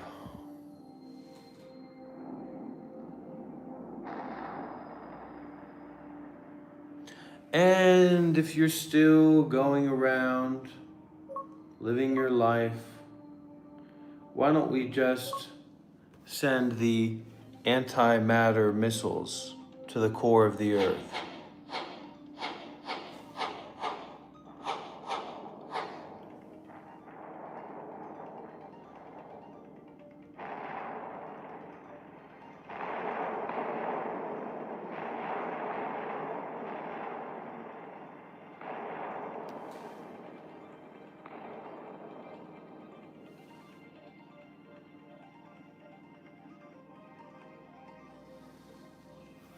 Sorry.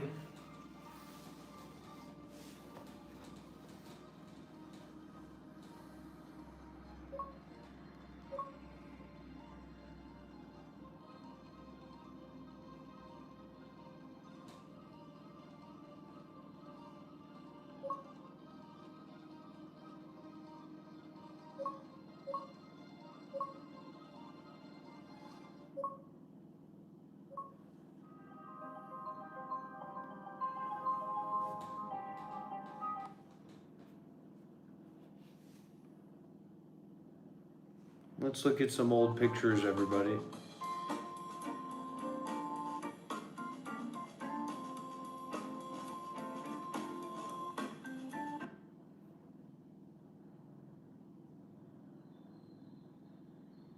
Okay, this is July 2024.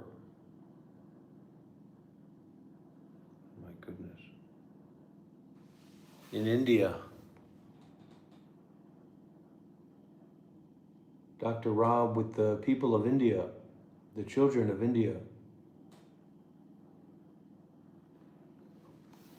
Pretty wholesome picture, huh? Wasn't I supposed to be in my basement or something at that time? Sunium. Oh, I dropped it. Sunium. Oh, I dropped it.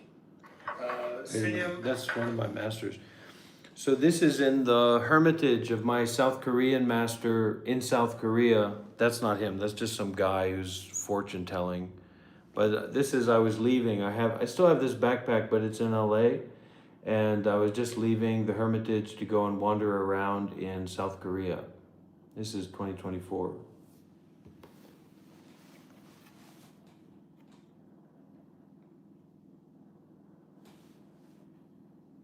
This is a cool thing. So it said, it was a woman holding a sign, some children, but it's a woman holding a sign that said no more dogs, no more cat meat or whatever. So I just went down next to her and did a bowing. Man, I was dripped out. I gave these beads that were a gift to me from a South Korean female monk, a bhikkhuni, to the head of Just Be Temple in Seoul. You can see with all the children here, I'm also sitting there.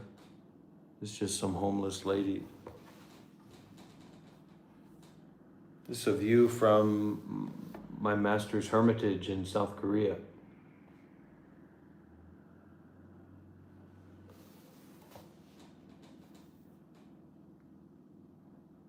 And I went from South Korea to India then, I guess.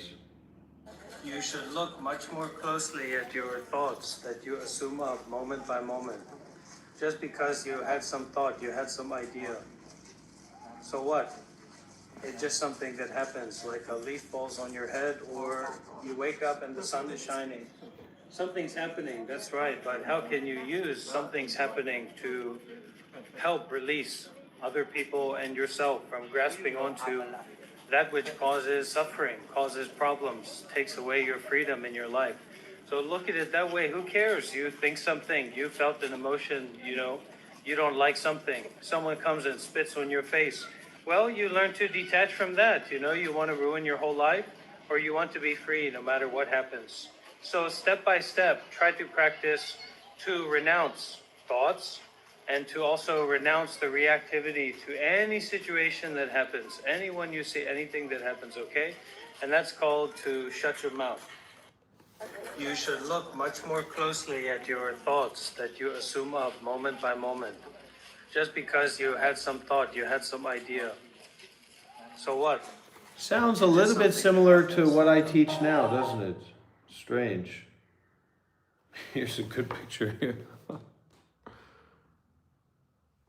Oh, there's an Indian lady. Oh, me with the children.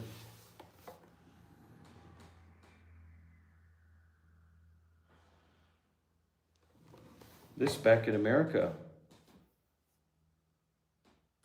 This in Thailand. Although I have departed for the short term, my blessing is still with you. The everything that is already not everything in itself, that is not inside or outside already. Just like that, we continue on the path. Yes, we do, my friend. Yes, we do. A lot of traveling around Dr. Rob's been doing for a long time. But deep down, just want to be free, just the same as anybody else, you know?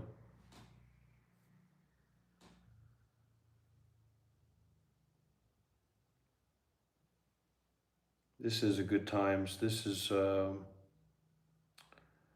staying at, here we go. This is a intimate.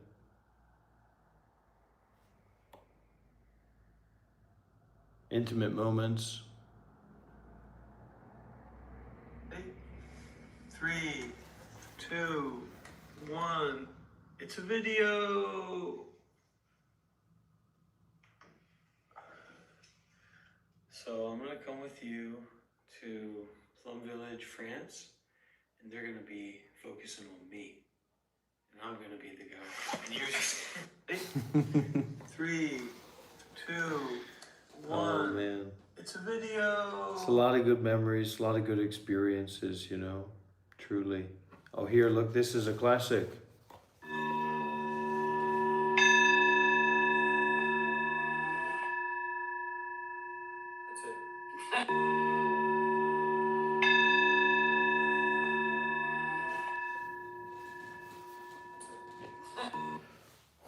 It's nice to go back, look at some of these good memories and good experiences and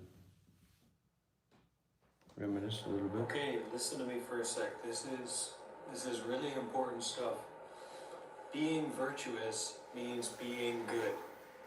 It means to emphasize in your mind, to emphasize in your heart, to emphasize in the direction of life that you're going, to do what is good and to not do what is bad. Now, there's a lot of different ideas and systems and philosophies out there for you to pick and choose from in terms of determining what's good and what's bad, but deep inside of yourself, you kind of know, this is good. If I do this, it's good. It's beneficial, it's helpful, it's kind, it's generous. If I do that, it's bad, it's selfish, it's negative, it's a place I don't want to go. So start to prioritize in your own mind to do good and to not do bad. And these two sides of the hands are on the base of being generous in your life. And unless you actually practice generosity and virtue, or doing what is good and not doing what is bad, you won't be able to have much of any success in meditation. Okay? Trust me, I'm serious. Okay, listen to me. And it's for a one of sec. those This things, is- and I've talked about this before, of, you know, we've looked back a little bit on my monastic life and my times, how, you know, looking at that, I get this sense of like purity and profoundness and like, wow, you know, I should go back to that time, or I should go back into that experience. I should go back into that dimension because that's so pure. I mean, I would be better, I would be free, right? But I know in deeper recollection that at that time I was suffering. So the idea to go back, just like the idea to go forward, is a misconstruence of what is already here and now, what is already accessible here and now. And it's just a kind of seeking after another thing.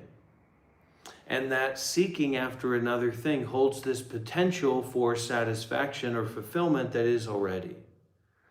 Now I would ask you, you know, is that the same guy? Does that seem like the same guy, or does that seem like a different guy? Look at this. This is my tooth that I got removed.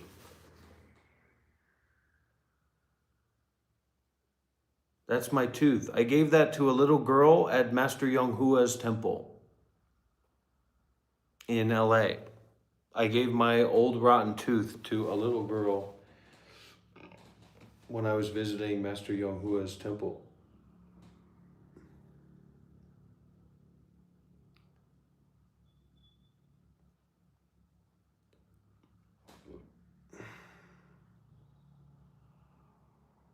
It's very easy to idealize. It's very easy to have that sense or have that appreciation, like looking back to that, wow, I'm a little bit skinnier, I've got on robes, you know, I don't even know if this is cotton. All my robes back when, they were cotton, you know, brown or red or purple or yellow, gold color.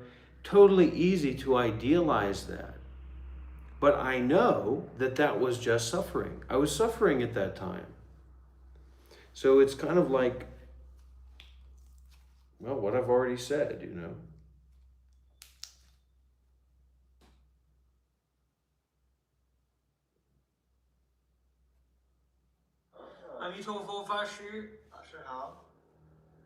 We try to go back or we try to go forward and we're missing out on what is already here and now.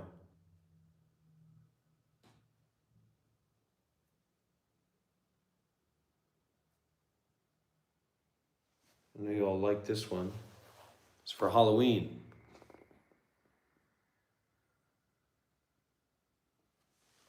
Yeah, our belief in happiness is misinformed. I think that could be a good one for sure. This is a nice picture. This was my room at the Deer Park Monastery. I had like a nice globe and a candle. Seems ideal, seems perfect, you know? Seems like a dream come true. This is a really cool guy. This is like an ex-musician rocker guy. He's got tattoos on his hands and stuff. And he gave up all his money and all his possessions to become a monk. Really cool guy. I had a lava lamp too. This was my setup in my room at that time. That's probably one of my wants. If I did have a want, if I did have a desire, it would be to, you know, buy an apartment or buy some property in Vietnam.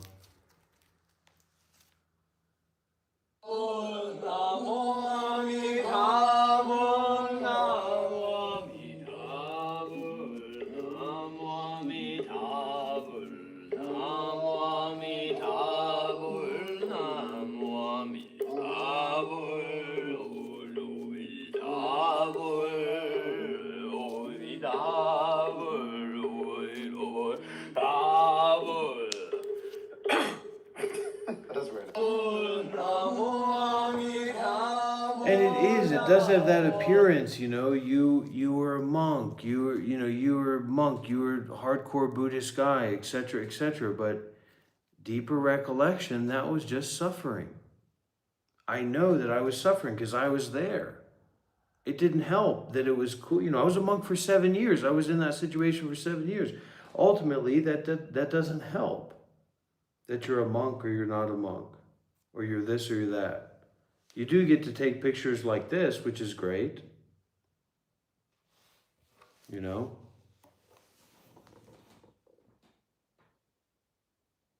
But other than the pictures, and anyways, you know, even you have a big YouTube channel and everything, doesn't really go anywhere. You got to fucking do that for 20, 30 years before anything comes out of it. So I just said enough's enough.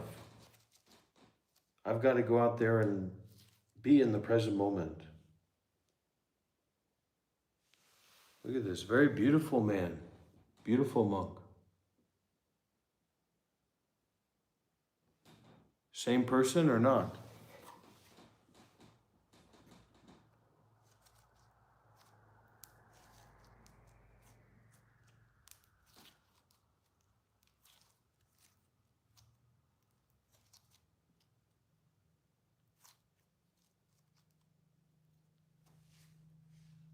And it's very arrogant. You know, being a monk, it made me very arrogant in so many ways. And, but anyways, look at this here. Sitting on the big stadium, the big platform, sitting with all the other monks, the only white monk. That means I'm very special. It's hot as hell. I was in Mumbai, India, some Buddhist event. Very arrogant, very frustrated a lot of the times, you know. This is a very good friend of mine, Rana. So if we ever do like a trip together in India to see Buddhist holy sites or anything like that, Rana will be our tour guide. He's a very good young man. Good Punjabi man.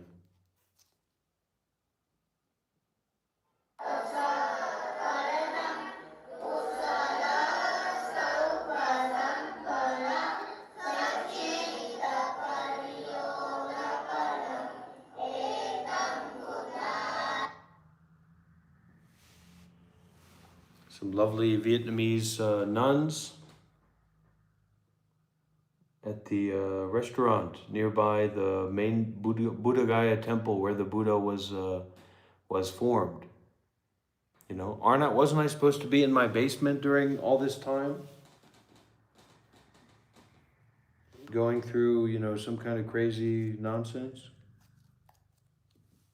This is a place where I went and I really got surprised. I went here to arm wrestle these young men, these young Nepalese monks in training and monks, and man, I got my butt kicked. They like to work out over there, do their push-ups and do their little exercises. I also wasn't fully fresh when I went there, when I went in for that arm wrestle, but they did totally beat my butt.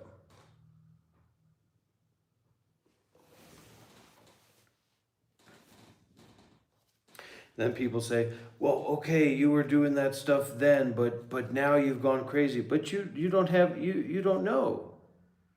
You're not a psychologist, you're not a psychiatrist, you don't know anything about life. You have very limited experience of life.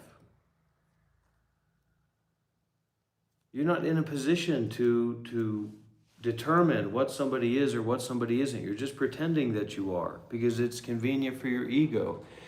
This is a Buddhanath stupa in Nepal. Very famous stupa, very nice energy there, Buddhist environment and energy there. It's a cool place. I'd like to go back to Nepal.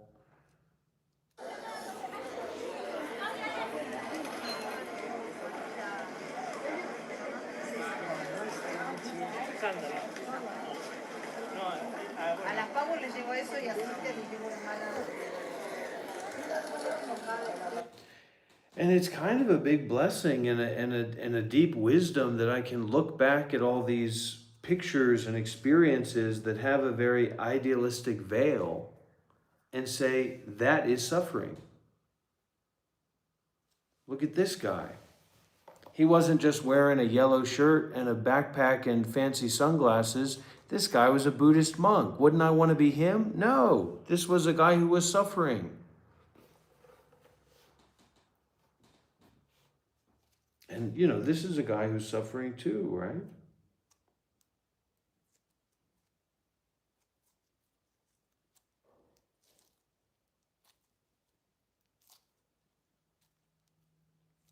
But there are a lot of good points about living that kind of life and, you know, those experiences.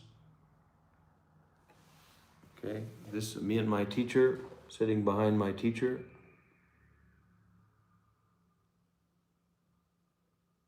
You know, and people say, that's just, well, it's not just. You don't know what it is. It's outside of your purview. It's outside of your understanding. It's outside of your experience. Those are just dumb Asian people. Well, maybe they are, maybe they aren't. You don't know. Or also the opposite. Oh, how holy, oh, how profound, oh, how special. But it's not really like that. Now look at this. Listen, it doesn't matter if you're a good boy or a bad boy. It doesn't matter if you're a small one or a big one. Wealthy or poor. The Buddha gave us a teaching about mindfulness. Come back to everything that is not something. And to be a kindness in the world. And you may be killed for that matter. You may die for that matter. But it's worth it. even in the face of death, to be kind, then even death will be your kind friend. And that's a lesson from me to you from Bodh Gaya, India. Hare Krishna, Hare Buddha, and let's keep it going, all right? Namaste, namaste. You know, and I'll be honest, I don't like. It doesn't matter if you're a good boy or a bad boy. It doesn't. I don't like those people. I got in trouble for sharing that on one Buddhist Discord server. Actually, it was the Clear Mountain Buddhist Discord server. And some, freakish armchair Buddhist removed it and said, don't you dare use those children to promote yourself or whatever you think you're doing. Something along those lines. And it's seeing children as objects. Those little children are my friends. They're more respectable people than that dummy who made those comments about it. You know what I mean? These are my friends. These are my peoples. The street peoples of India. Very good, respectable human beings. Very deep-minded and deep-living people.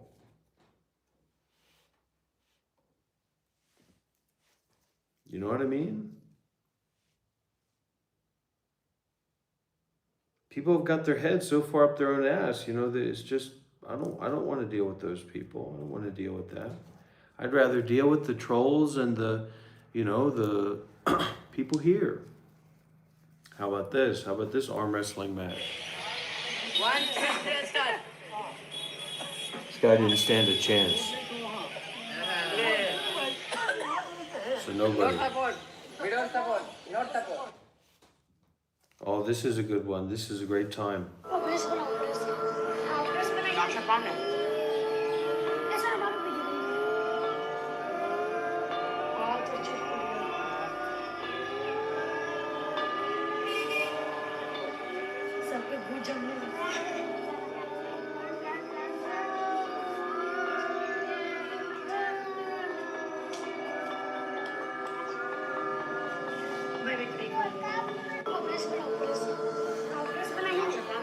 You can go out here, you can do some real work, but it's just the living conditions are, generally hell. The kids, they can live in it, so you got to learn to live in it too. See, we all have a good time.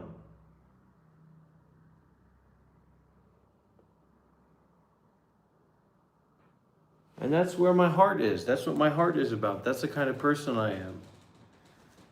So when these basement dwellers come in here and they try to front and bluff and use this as a platform for their disingenuousness.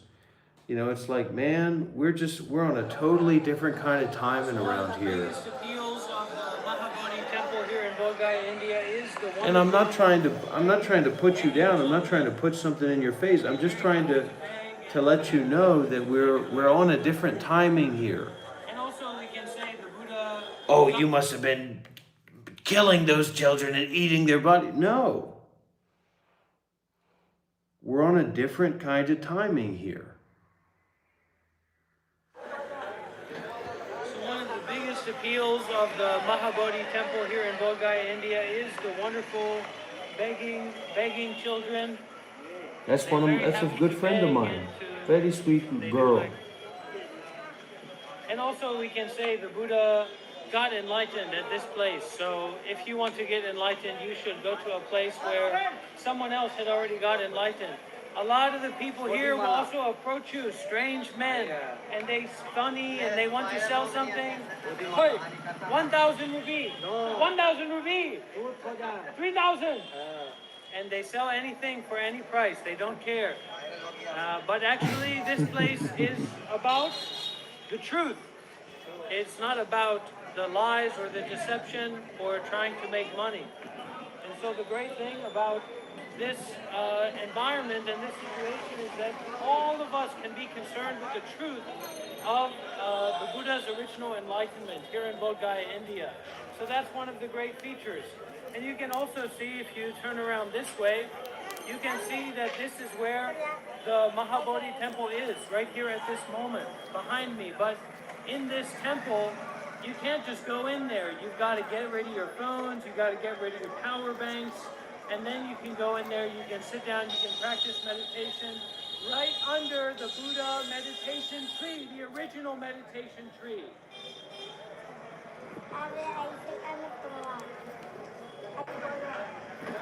So one of the biggest appeals of the Mahabodhi temple here in So I think it's less true for you than you think that it is, dear Agony, and that's why you can say that. But it is true for the majority of the world. Nobody is ready to experience something that's more real than themselves. And that's the biggest problem with people in the world. That's the biggest problem with ourselves and how we get stuck and how we get trapped in our lives.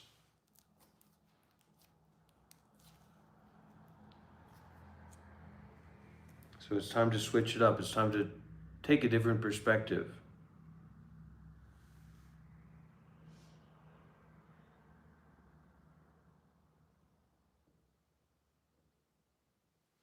What do you want to do?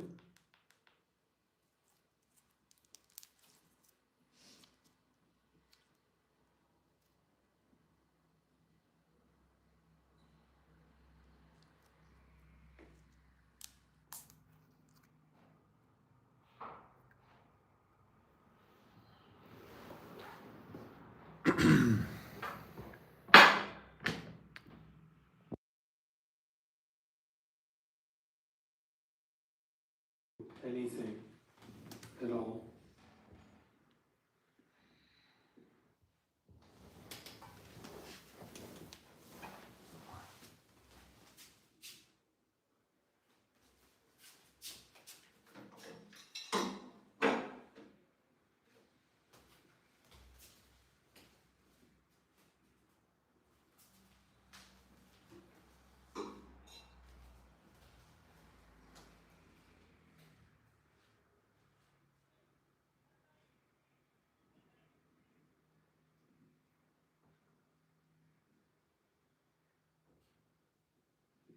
Don't try to do anything at all.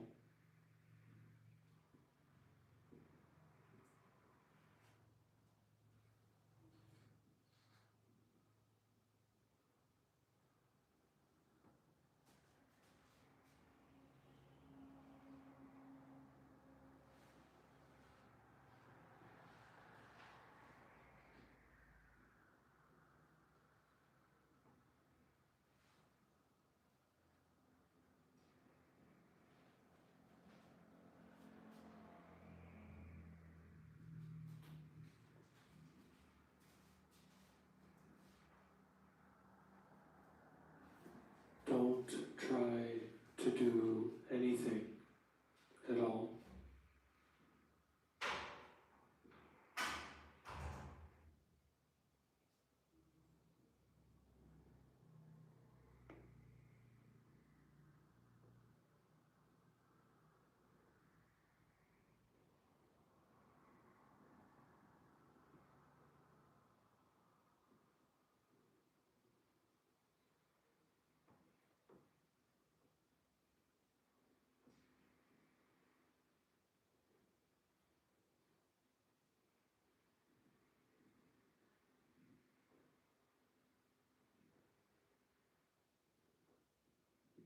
Don't try to do anything at all.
Of course, dear, of course.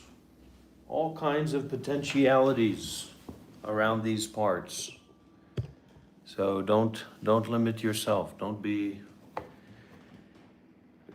shy. You can do it.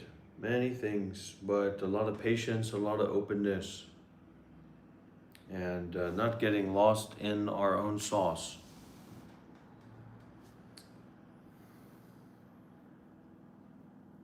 So, yeah, these are pictures of a time gone. And here we go. This is a good one. Told me I had to get a job. They told me I had to go to school. I said, you know what? It's time to be a monk. Rocky did it. I can do it too. Let's go to the very top.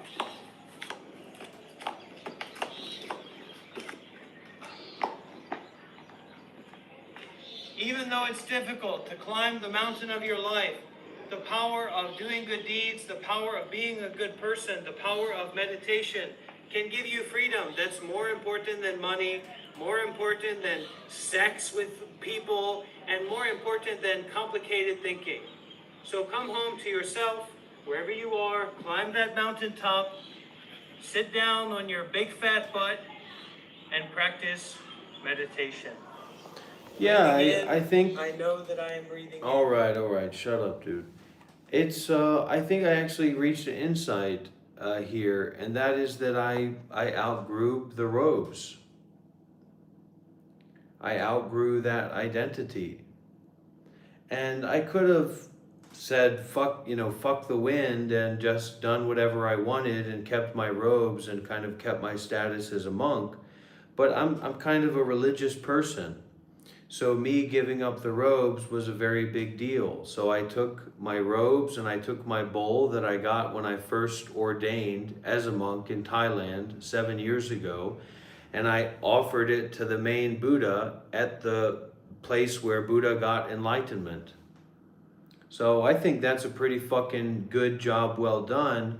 But I lived in Buddhist communities, and I saw a lot of contrivance, and I saw a lot of limitedness, and I saw a lot of unnecessary attachment and inflexibility. And so now, I'm that fucking dude, and just taking it step by step and being open and being more vulnerable and being more creative, and also learning how to take care of myself, because I'm not living in community, and I'm not with my teacher, so it's a process. But being a monk again someday doesn't matter. It's not about being a monk, it's about being an Arya. It's about being a Sotapanna. It's about having access to insight. That's what a real monk is.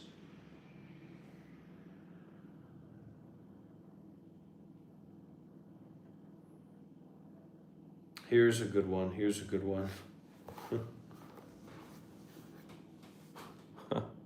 You can get these kids to do just about anything over there in India. Okay. Everything.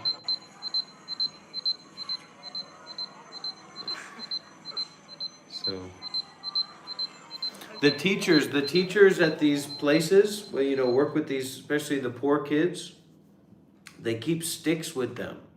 They keep sticks that they, do what I tell you to do. Don't think about it, Okay, already filming. So it's great that we have these, here, look.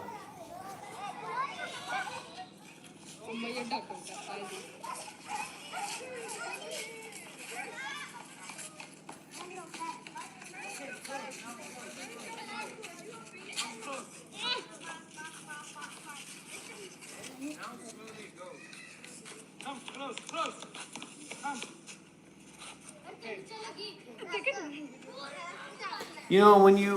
When you experience all this and you live with these people and you live in these environments and stuff, you just don't give two flying fucks about white people and their culture and their primrose mentality about what spirituality is and how you're supposed to act. You don't give two motherfucking fucks about these people and what they think.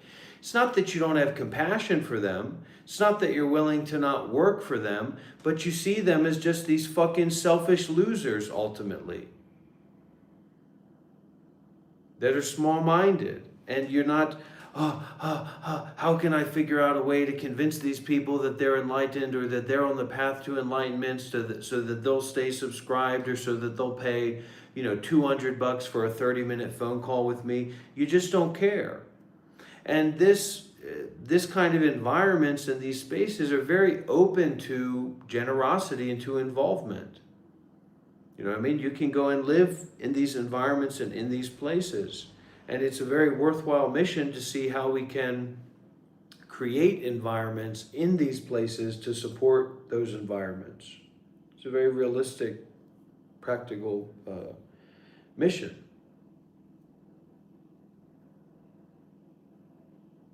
But India is very tough. Look at this good-looking fucking guy. There's good news and there's bad news. The bad news is that your body is going to become sick, full of parasite and fall apart and decay.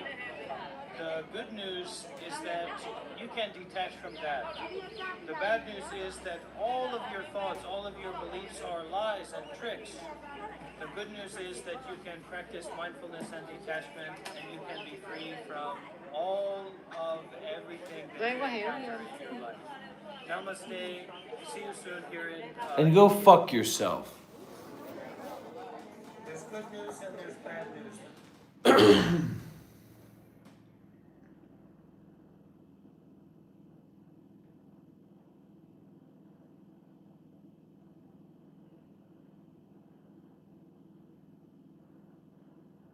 And even that, I mean, that guy probably looked really swell and enlightened and having a great time.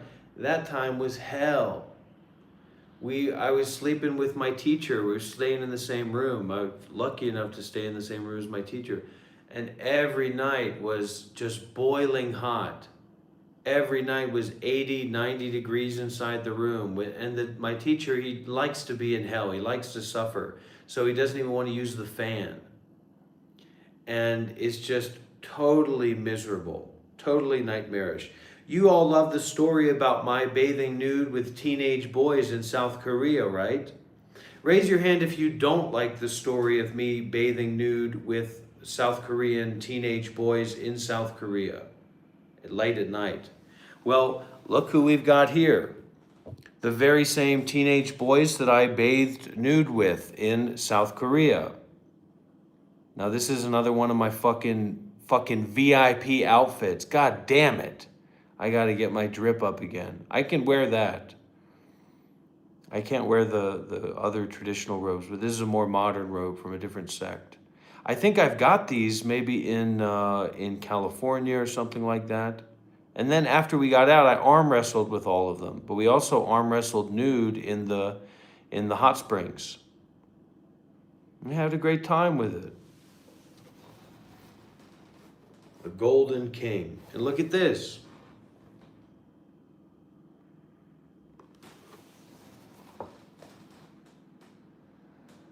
Here's we hadn't even left the hot springs yet. Our faces are still red from our nude bathing together. Well, my face especially.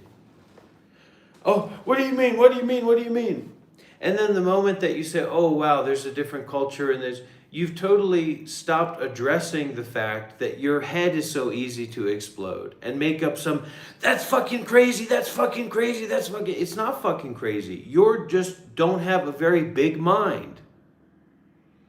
That's one element of it. Also, it's intentionally kind of, playful and inflammatory and silly. But it's also true. Look at this one. Look at this one here. This is another dripped out outfit. And I tell you what, when I wore these clothes were mine, buddy. These were my skins. I wasn't playing dress up in fairy tale land. This was my fucking skin. You understand that? This was mine. Bam. Put some pepper on it.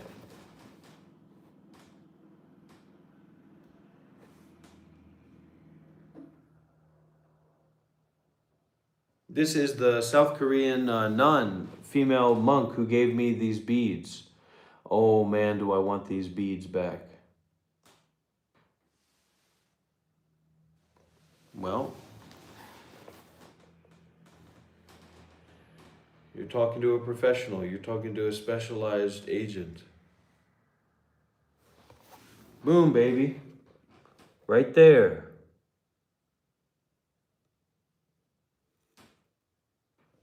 Put those well wishes on the back of a $50 bill, baby. I'll be as well as you want me to be. Now, this is a funny story. So this is Zen Master Poha Sunim that I've talked about. Okay, word flex, relax, relax. This is me and Zen Master Poha Sunim in South Korea. And so we went out into town to get some groceries or something like that. And then on the way back, he kind of like drove partly off of the hill of the mountain. And so he crashed his car basically, but he was just like a little bit, like his tire was just lodged up here. And then instead of like determining the situation and like slowly backing up and trying to get out of it, he fucking puts the car in reverse and slams on the gas, and the car, goes back to the side and starts tilting over. And I've already taken off my seatbelt, and the car starts going over, and I literally jump out of the car as it's going down the hill. And then I have to pull his old ass and another super old lady up out of this car that could have easily just toppled over. So that was a pretty good experience. I think he was showing his, real fearlessness concerned with life and death. Meeting him again. And you think this is some guy. Buddy, this guy will fucking eat your soul and won't even need to brush his teeth. Okay? This dude's a fucking monster. No, he's just some fucking kung fu guy. He's just a kung fu guy and playing games and pretending. This guy's a fucking demon. I'm not talking about physically. Oh, he can kick, he can move around. No, I'm talking about his brain is on fire.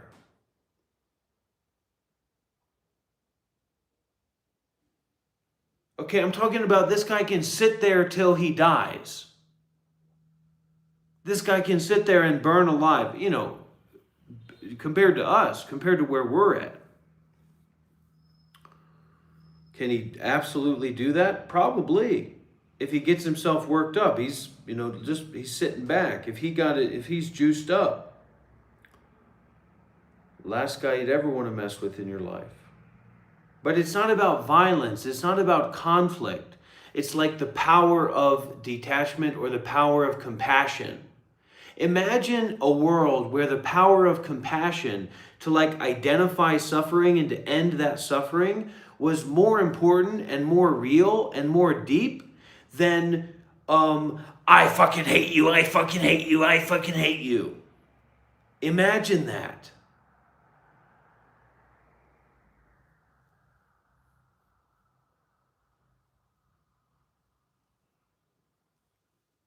So, yeah, just some pictures and stories and, experiences. This is me and Matan Evan, big celebrity guy. So I went to do a podcast with him and the rabbi that I debated. Very good kid. Good young man.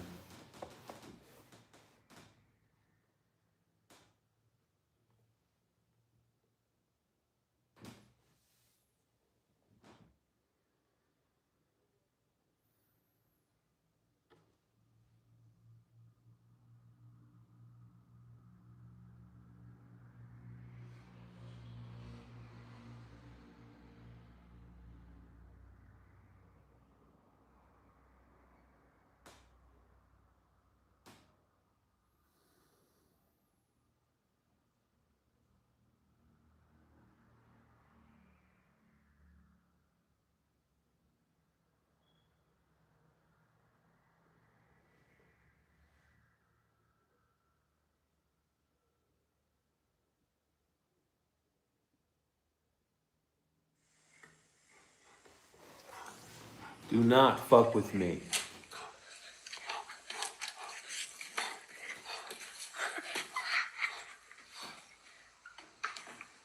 That's what these little punk transy poles, trolls don't realize. They're messing with the wrong one.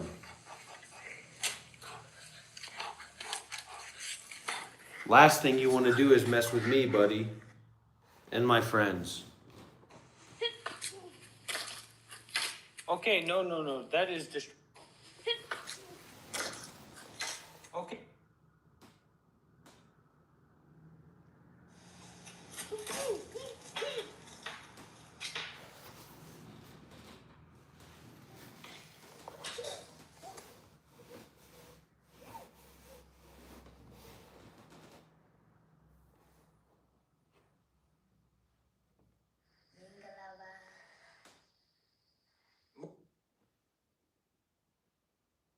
This was before I learned how to throat sing.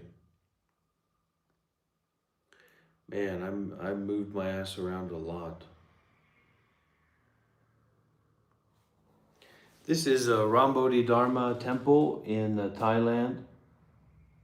And this is where we get the methods for like the blessing and the using the word everything and you know, those teachings.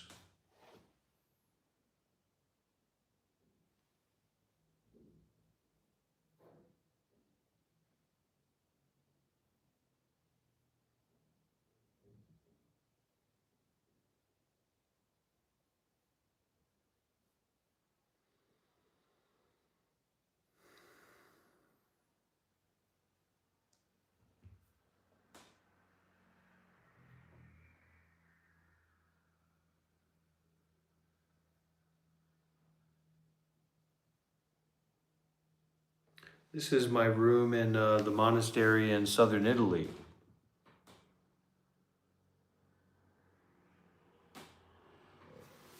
That I ran for a month or two, less than that.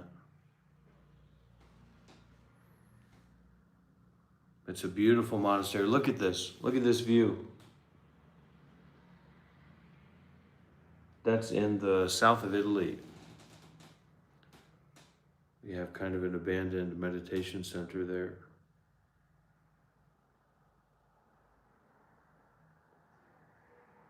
Oh my God, I was just moving around so much. This is in Sri Lanka. This is all in a few months period. This is like a mountain in Sri Lanka that way back when was carved into like a fortress or a castle. Crazy, crazy place. Look at this.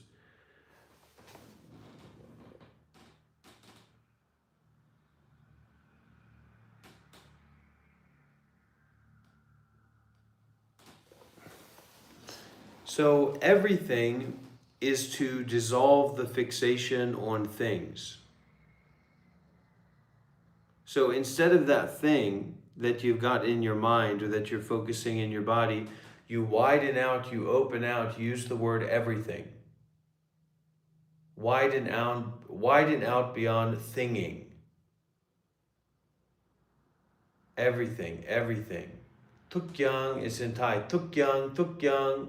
Because you go and you look at someone or you get involved with someone and it's all these things are coming up, these ideas, these aspects, these situations. So you give the blessing of tukyang, everything. You widen out, you blow out the flame of things, of relevance, of the relevance of things. So another one is mekyo, means irrelevant. This is the castle. This is this massive like mountain or rock that way back when they carved into this like castle for the kings. Way back when.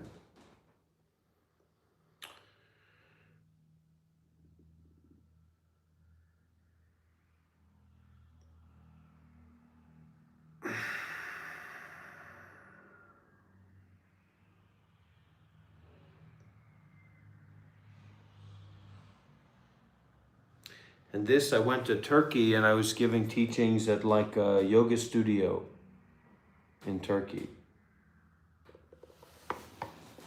And while I was there,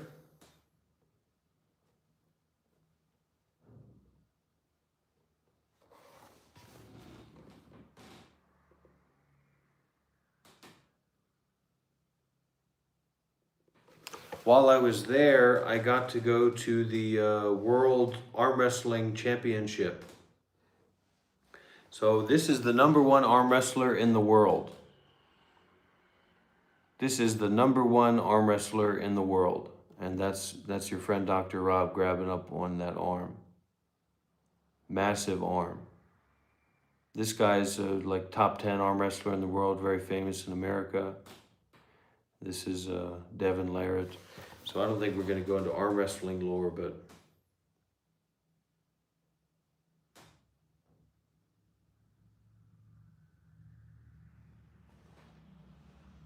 and this was the big match of that moment, which was Devin Larratt, who's the most famous arm wrestler in the world by far. He's from Canada, and he's like the #2. So this is #1 versus #2.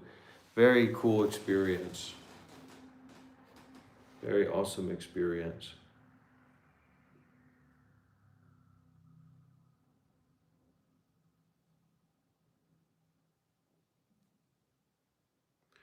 And then this is teaching at the monastery in southern Italy. A lot of people were there at that time. That's Donald, friend of the show. And some people were just passing through and visiting. One, it's Katerina, who's from Switzerland, a follower of my teacher.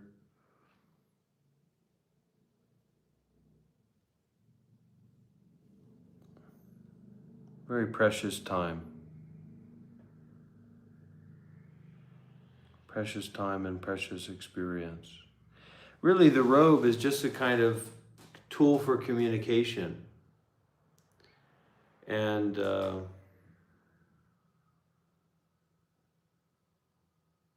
and a tool for a culture that I kind of grew out of as a Westerner.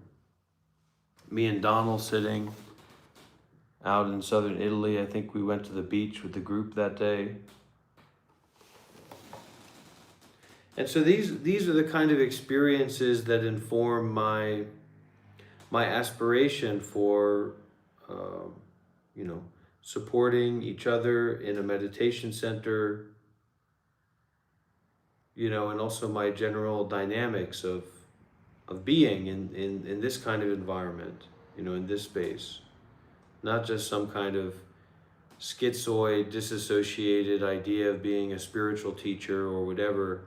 It's all these experiences, these practical experiences that I've had that, inform my wish to serve and to build and to help and to develop not just this like hard-lined Buddhist enlightenment stuff, but actually this community building.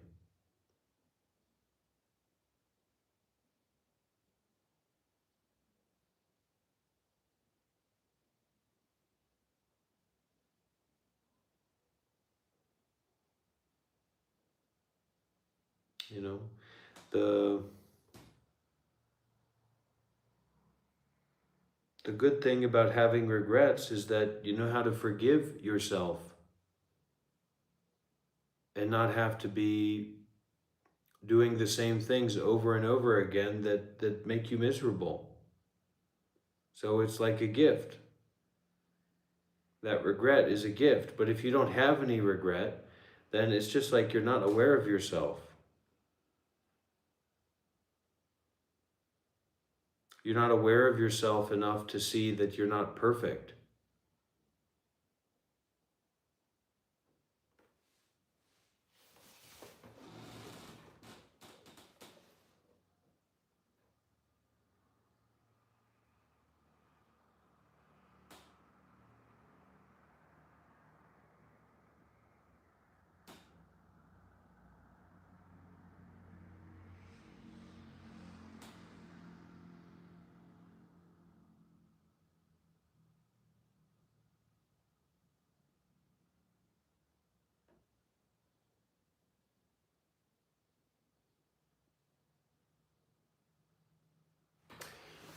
I was getting into a kick about finding like emergent properties in AI, and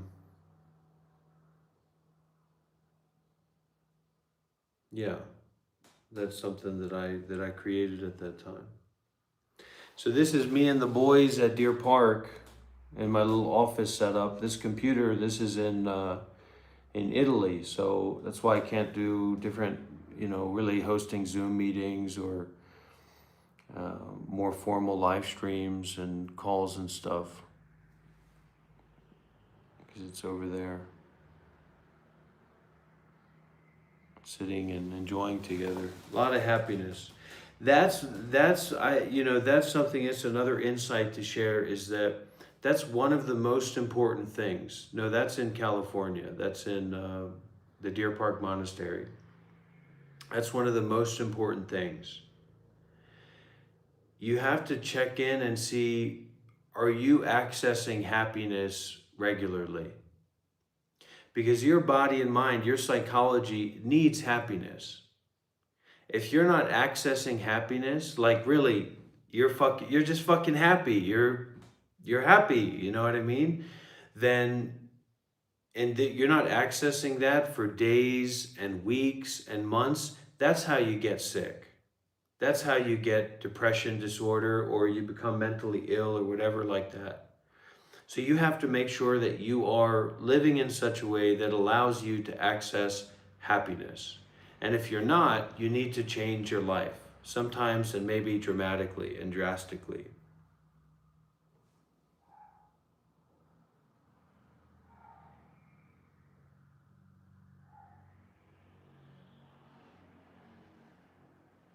And I love this kind of thing. I love the office setup. It's actually one of my earliest memories, is like setting up the computers for my parents. Like setting up a monitor and a desktop and making everything nice. So I've always really liked that, but never stayed in one place long enough to to really have like a setup like that since I became a monk. Because as a monk, it's not unusual that you're traveling around a lot.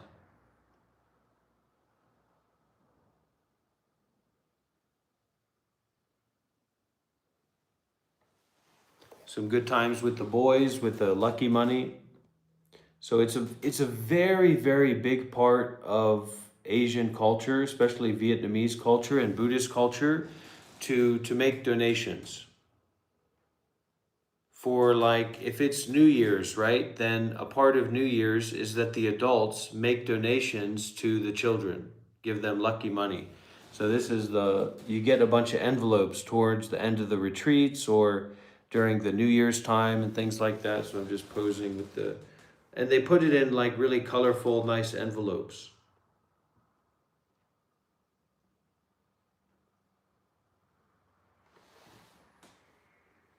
Me and my good friend,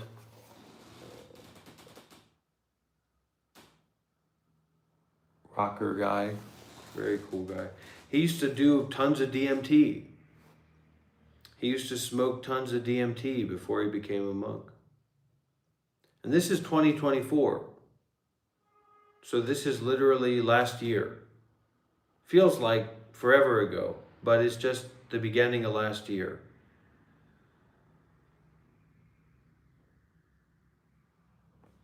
See what Dr. Rob was saying back then. Hello, dear friends. Bhante Warapanyo here, your friendly neighborhood monk. I'd like to invite beginners and experienced practitioners to join for a group meditation class beginning today at 5:30 p.m. California time. Hope you'll be able to join. Oh Hello, my dear gosh. friends. Bhante Warapanyo here, your friendly neighborhood. I think I was running or something like that. Running from myself. So that's what we've got to not do, is not run from ourselves. Be with yourself.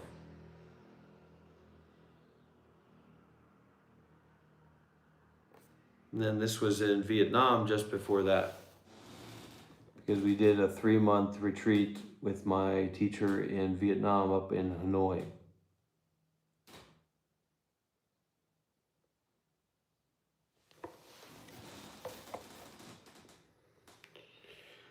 Well,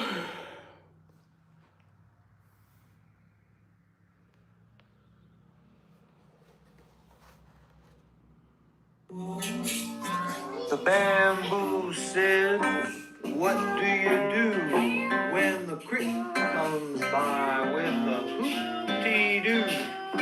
The crick was an owl named Jubaloo. He said,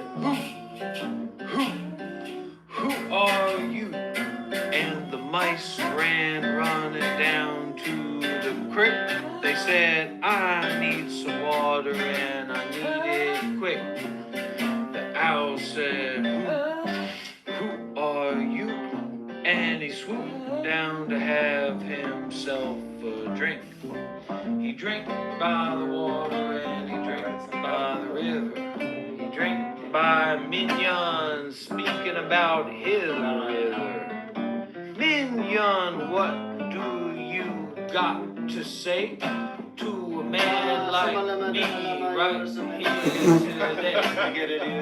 Don't get to thinking that you'll sleep tonight, or else you might have a frightful fright.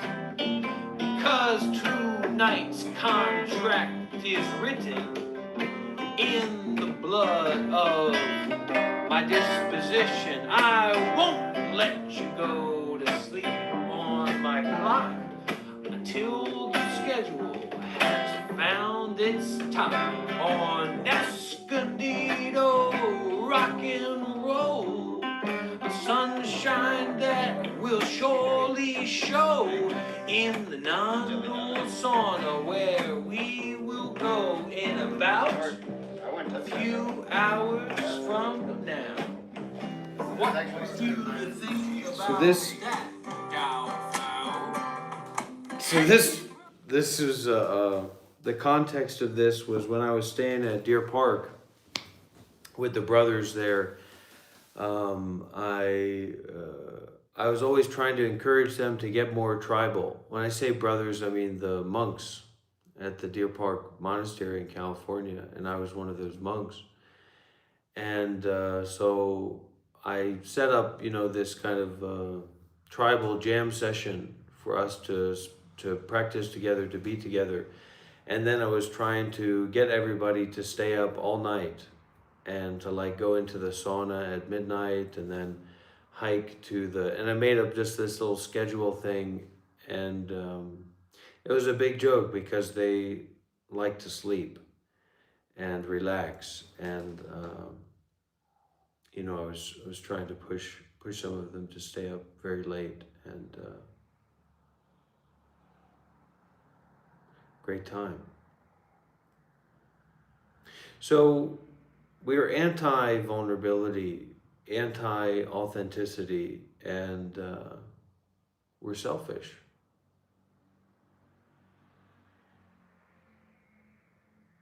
Or we're enlightened. So pick your poison.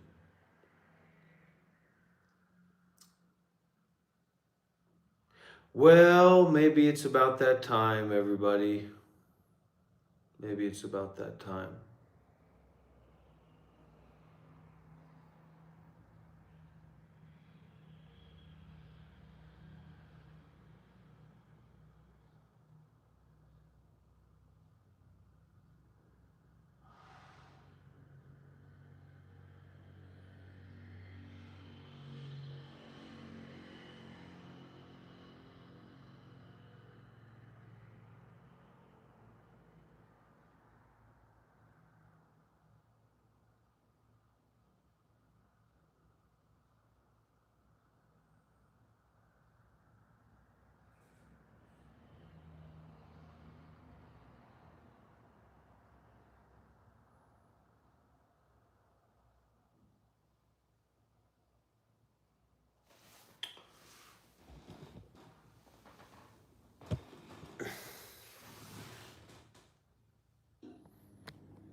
Hey.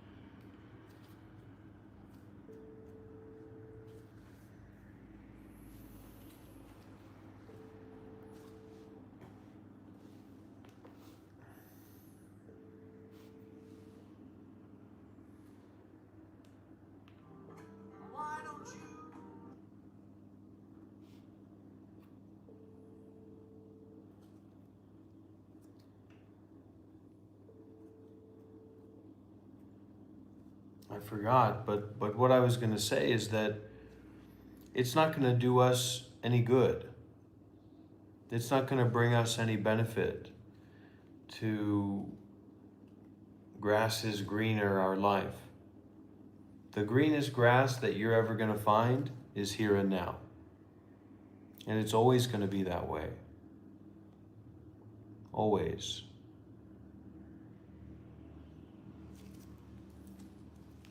Our capacity to abuse someone, our capacity to annoy someone doesn't make us better than them.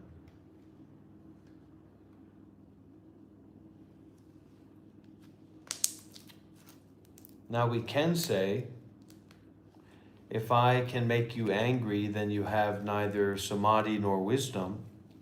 We can say that.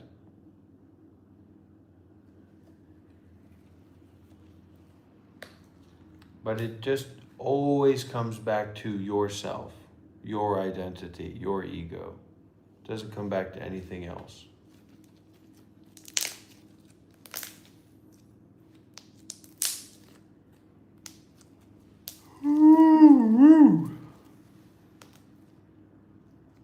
This is a funny one.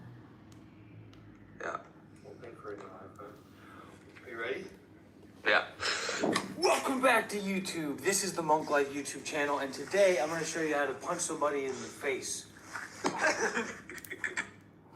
Yeah. We'll pay for a new iPhone. Are you ready? Yeah.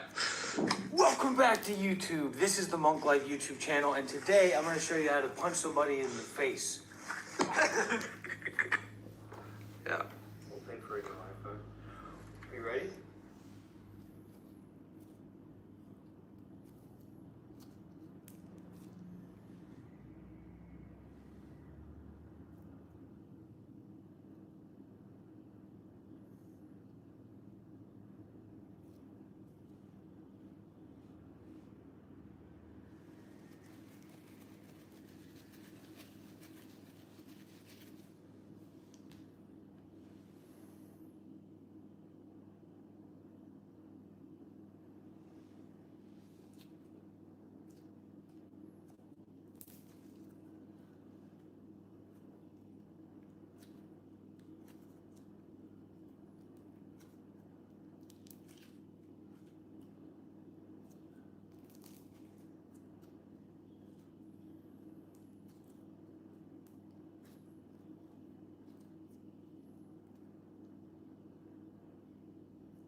By the color of our skin, but by the clarity of our diamond. And shine! We made it, fam. I had a dream that we are not judged by the color of our skin, but by the clarity of our diamond. And shine! We made it, fam. I had a dream that we are not judged by the color of our skin, but by the clarity of our diamond. And shine! We made it, fam. I had a dream.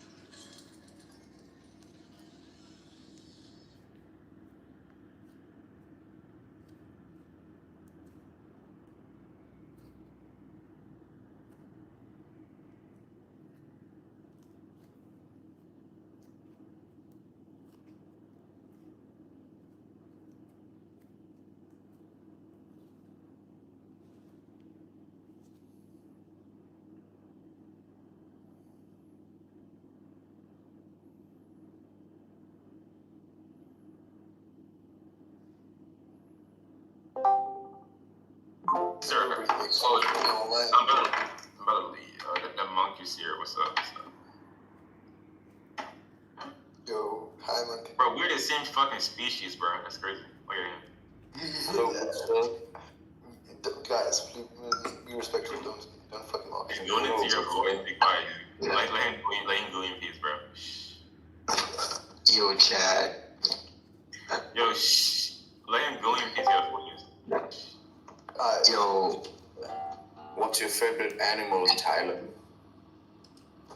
My favorite animal is a dog. Hey, let's go! It's dog specifically then. I'm not gonna lie, bro. My favorite animal is a cat. Ah, okay. Specifically. Cats is like wish. I like dogs. Specifically, Korat, which is a. What money? Fey Pluto Tekor.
Tortoise got your tongue, Fey Pluto Tekor.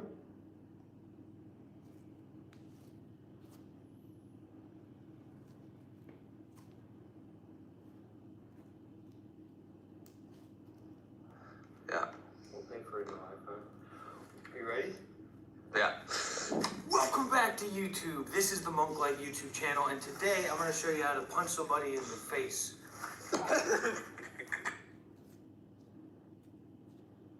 Depends on how much. And it depends on if that person wants it to be used for an explicit purpose.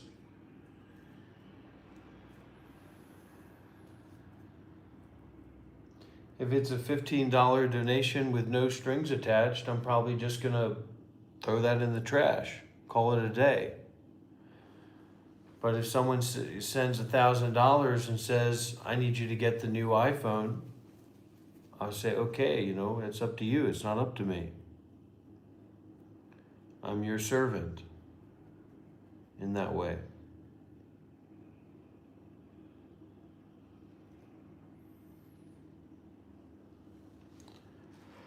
Call in on WhatsApp, Luke.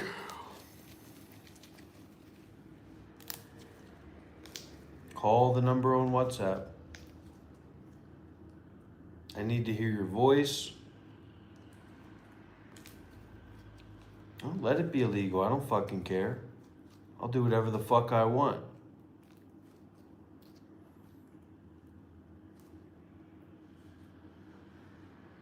I'll burn it.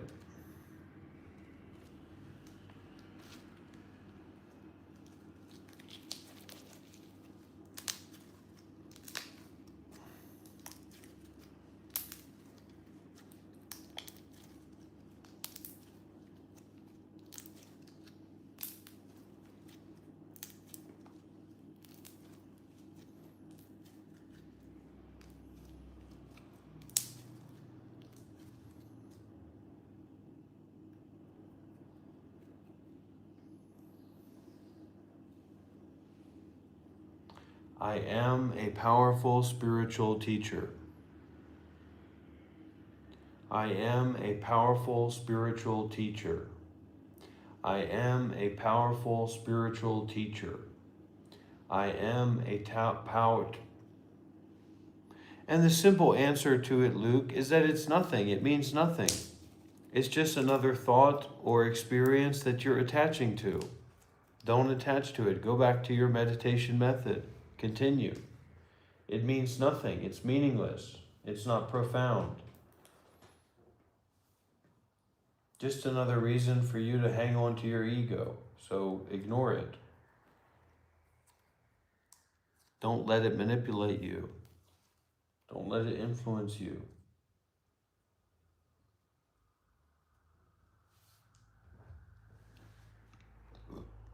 Or I'll send government agents to your home.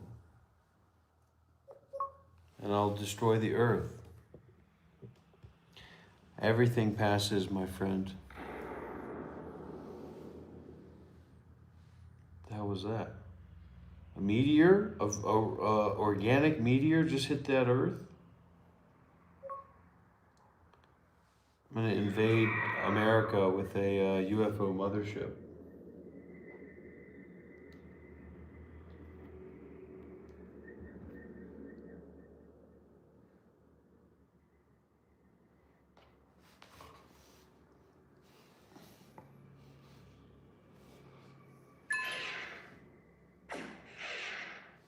What?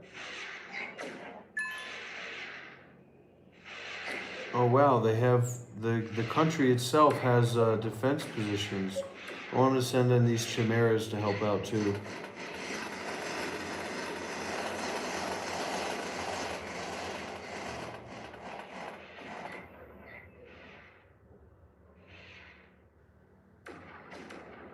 These UFOs are strong. I'm set in orbital cannon.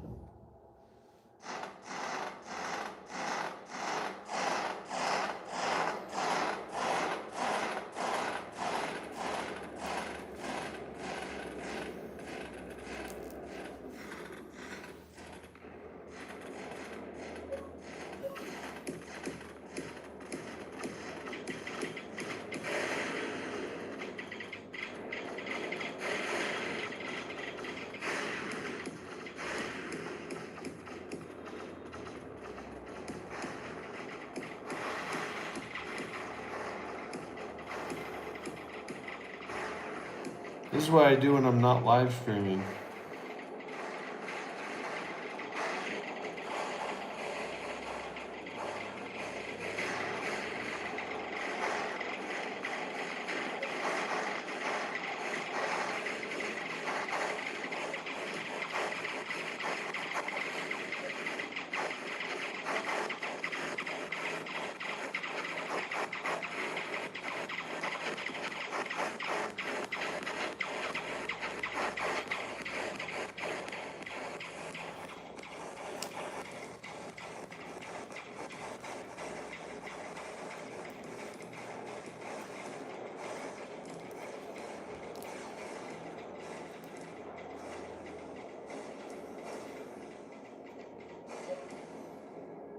Yeah, maybe what I'll do is use your donation to buy some cat meat. But that was actually the first time I've ever seen cat. I've seen dog quite a few times. Butchered dog, butchered and semi-roasted dog to get the hair off and stuff. That's the first time I ever saw a cat like that. All right, okay. Well, I think all the donations that can be made have been made for today. And maybe it's time. Well, what are you saying, Luke? What are you really talking about? What are you really trying to say here? Wow, we're in the clouds. Somebody get me through this nightmare. I can't control myself.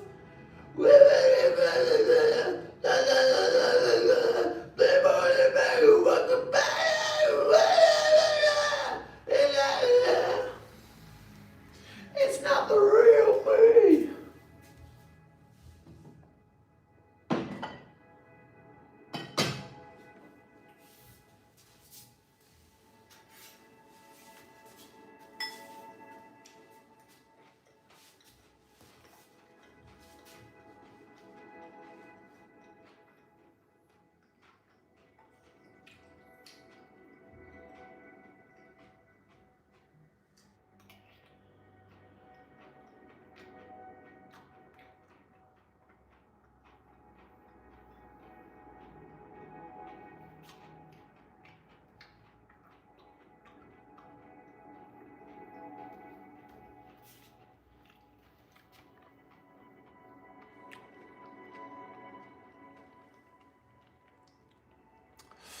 What I'm in denial about is the need to peel shrimp.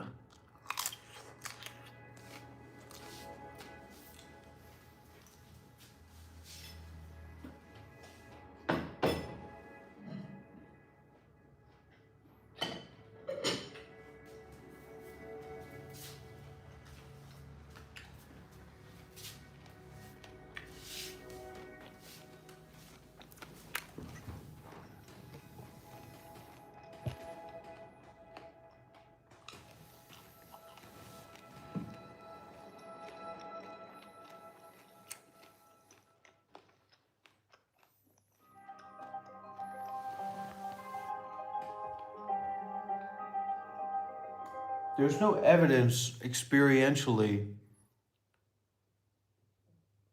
that there's anything outside of this moment, this direct experience.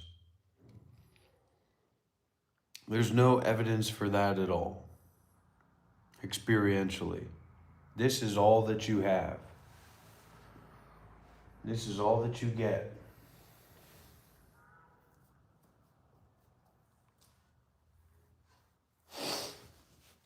So, whether you like it or not, that's the way that it is, experientially.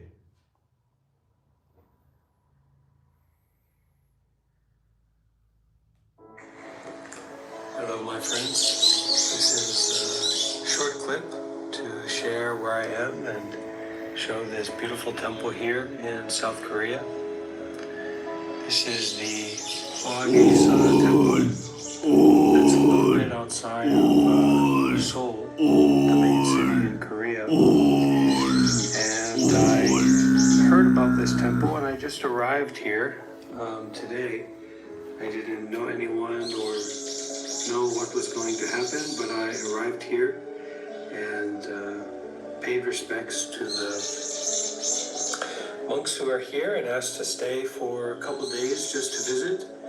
And so that's what I'm going to do. And tomorrow we have a celebration of the Buddha's birthday. I think there'll be a little parade that I will join and hopefully share the blessings of present moment awareness with a lot of people.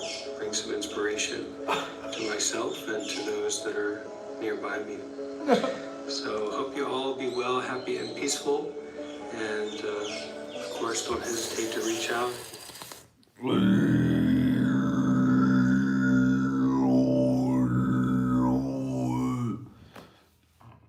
Look, I'm literally in the clouds. Can you see that? I'm literally in the clouds right now.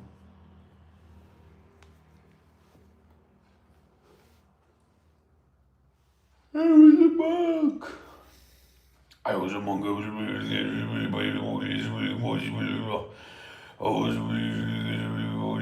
Whoa, we got 157 votes on this poll? What the heck?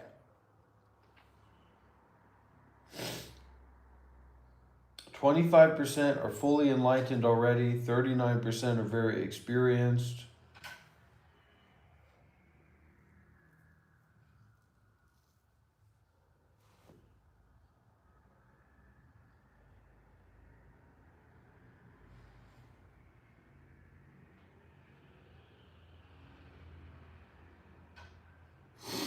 If you don't donate, Phase Pluto, you better watch out for that cat. I'll put it that way. I'll give it to you subliminally.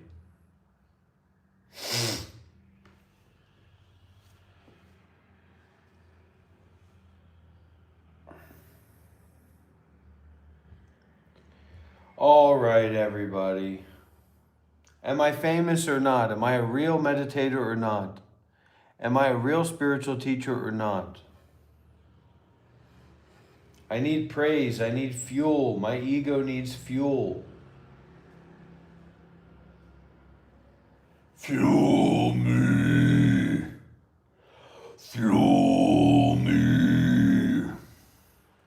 Fuel me. Fuel me.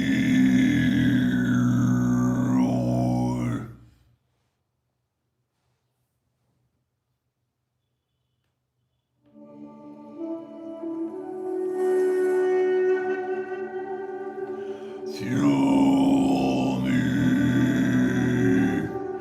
Fuel me. Fuel me.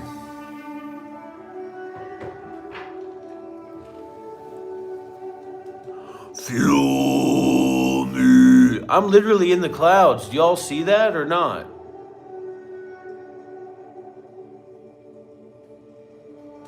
Make that donation today. Withdraw from your 401k. Cash in that life insurance policy. Make arrangements to withdraw the CD. Exchange your bonds. Please make a major donation today. All donations can be arranged through WhatsApp at the number found above.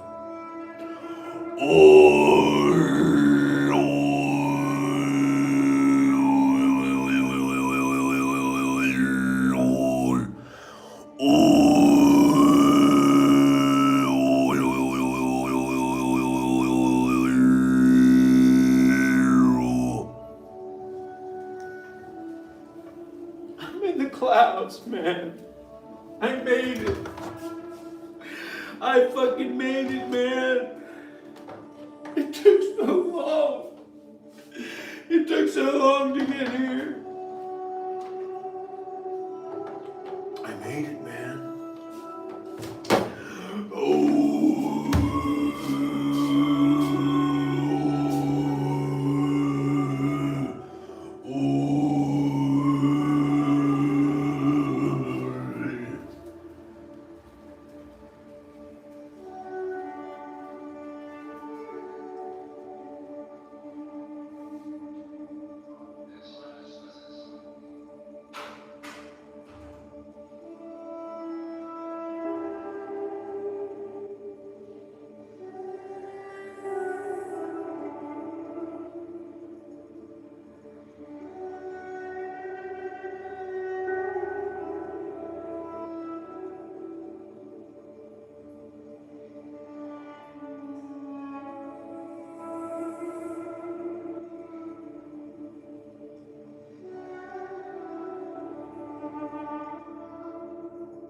All right, everybody, what say we wrap this up, restart the live stream, and see if we can hit the algorithm in the shower?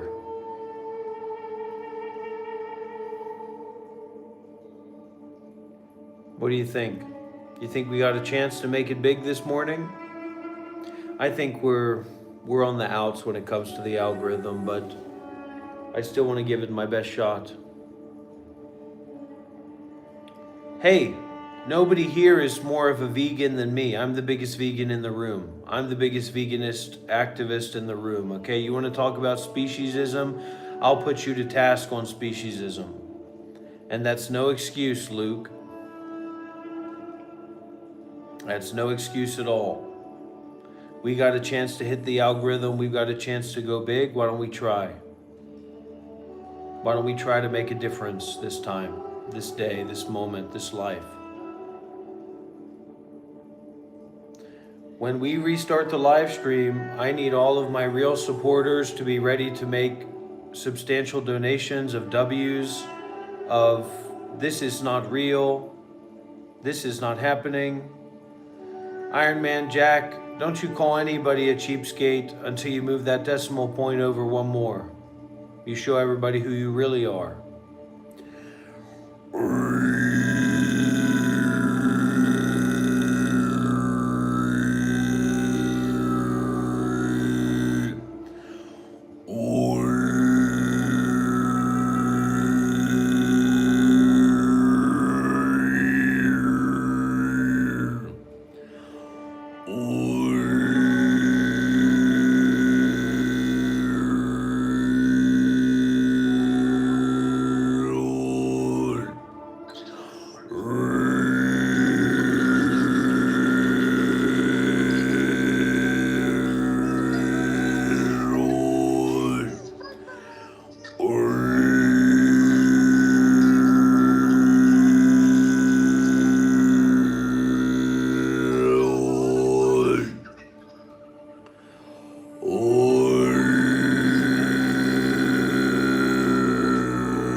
Adam, I'm going to need some more generosity from you before we start talking about things like that, okay?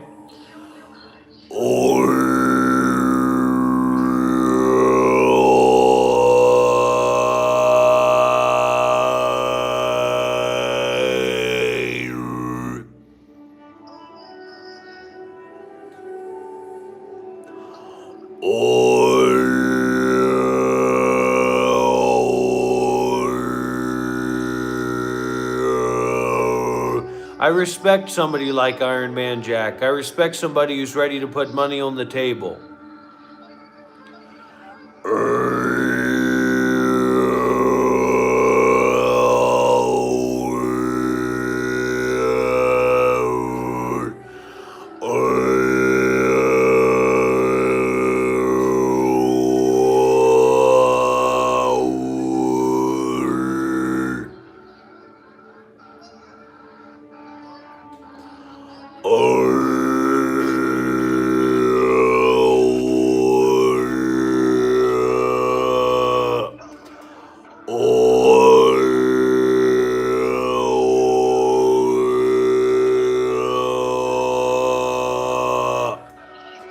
Inspire me, inspire me, inspire me.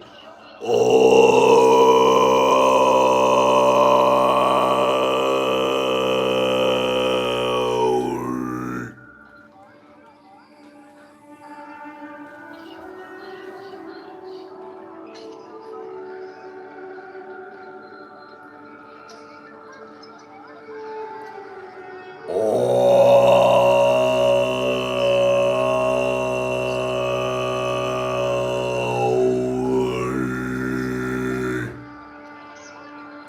The police officer pulls me over in Australia and I say, "Bingaloo bungalow, matey. This ID doesn't expire because it belongs to the fucking Buddha, mate." And he says,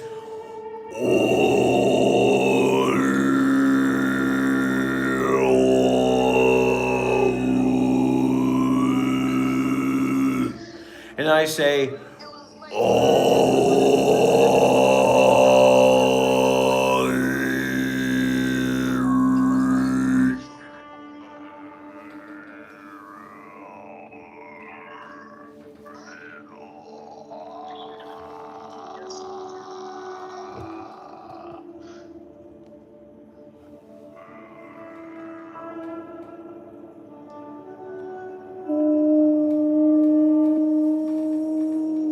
This will be a moment I'll never forget in my life ever.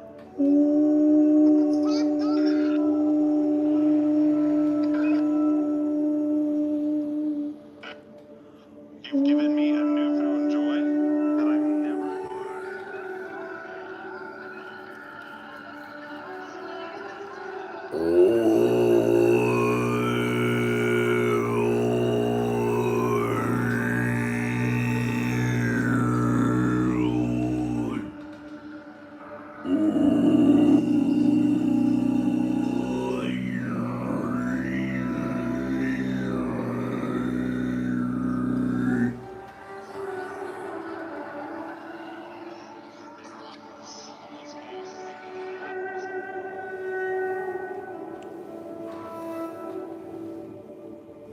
That's a $35 donation. That's no joke. Thanks, Boss Man Jack. You're a generous man. You're a kind man. You're a sincere man. There's nothing wrong with that.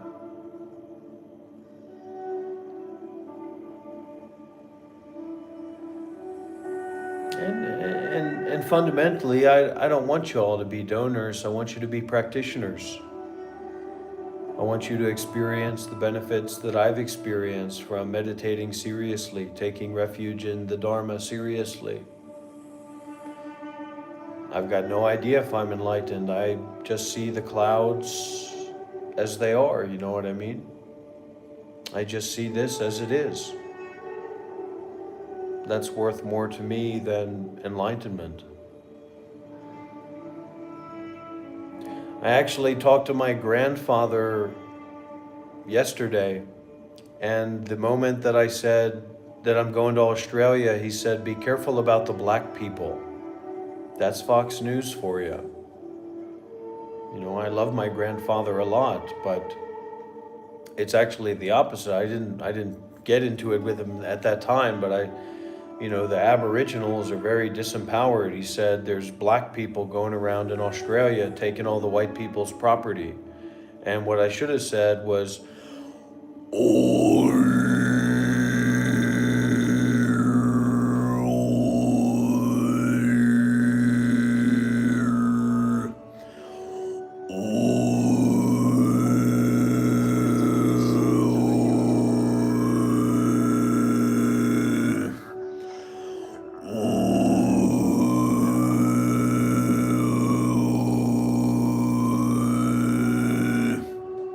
I'm not a pansy, I'm not a punk.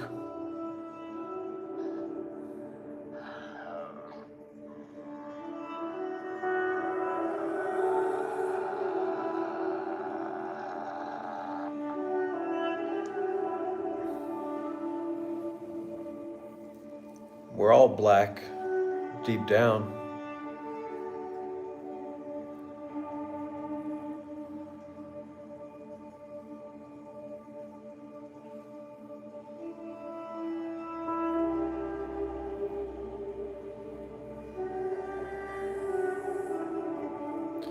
It's all for nothing, isn't it, Luke? Time to be brave.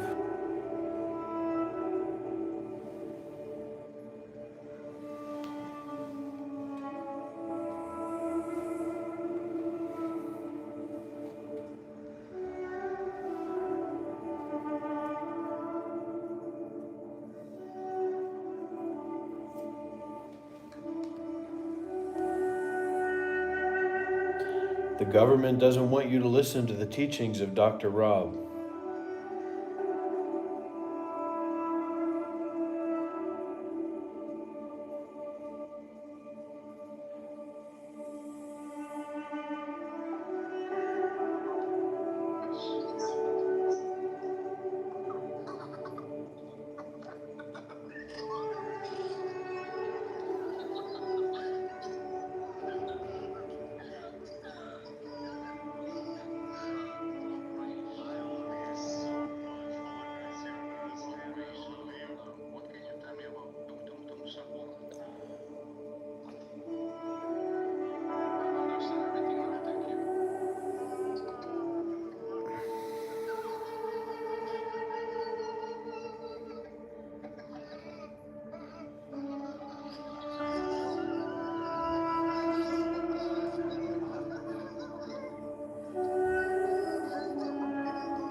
That's so nice, isn't it, Skylar? What a blessing that is. Please consider to make a sizable and substantial offering today.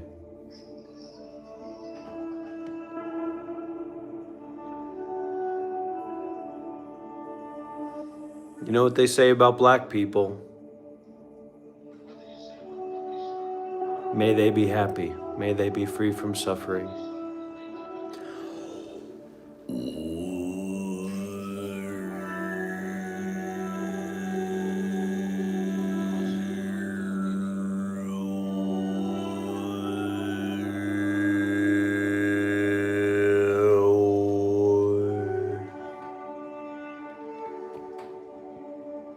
That's going to be me one day.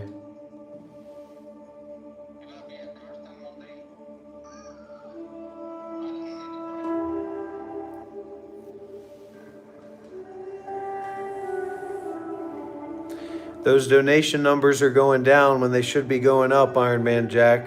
You are sincere, you are kind, but are you brave? Do you dare to sacrifice?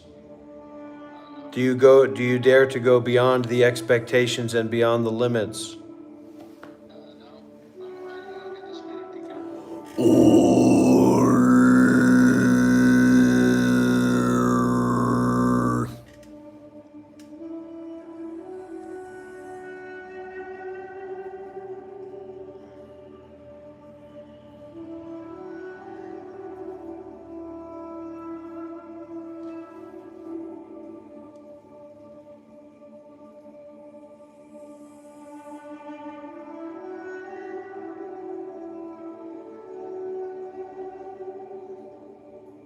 I've been live streaming for 7 hours. Stevie, show through example. Set the example.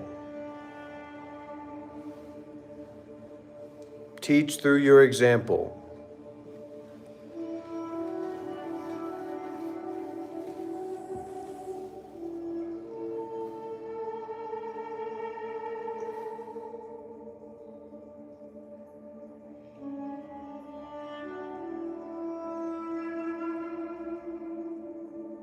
All right, everybody.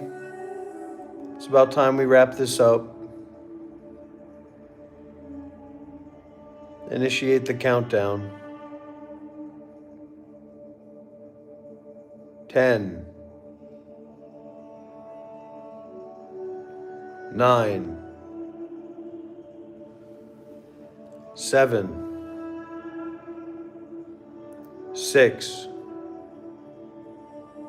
5, 4, 3, 2, 1.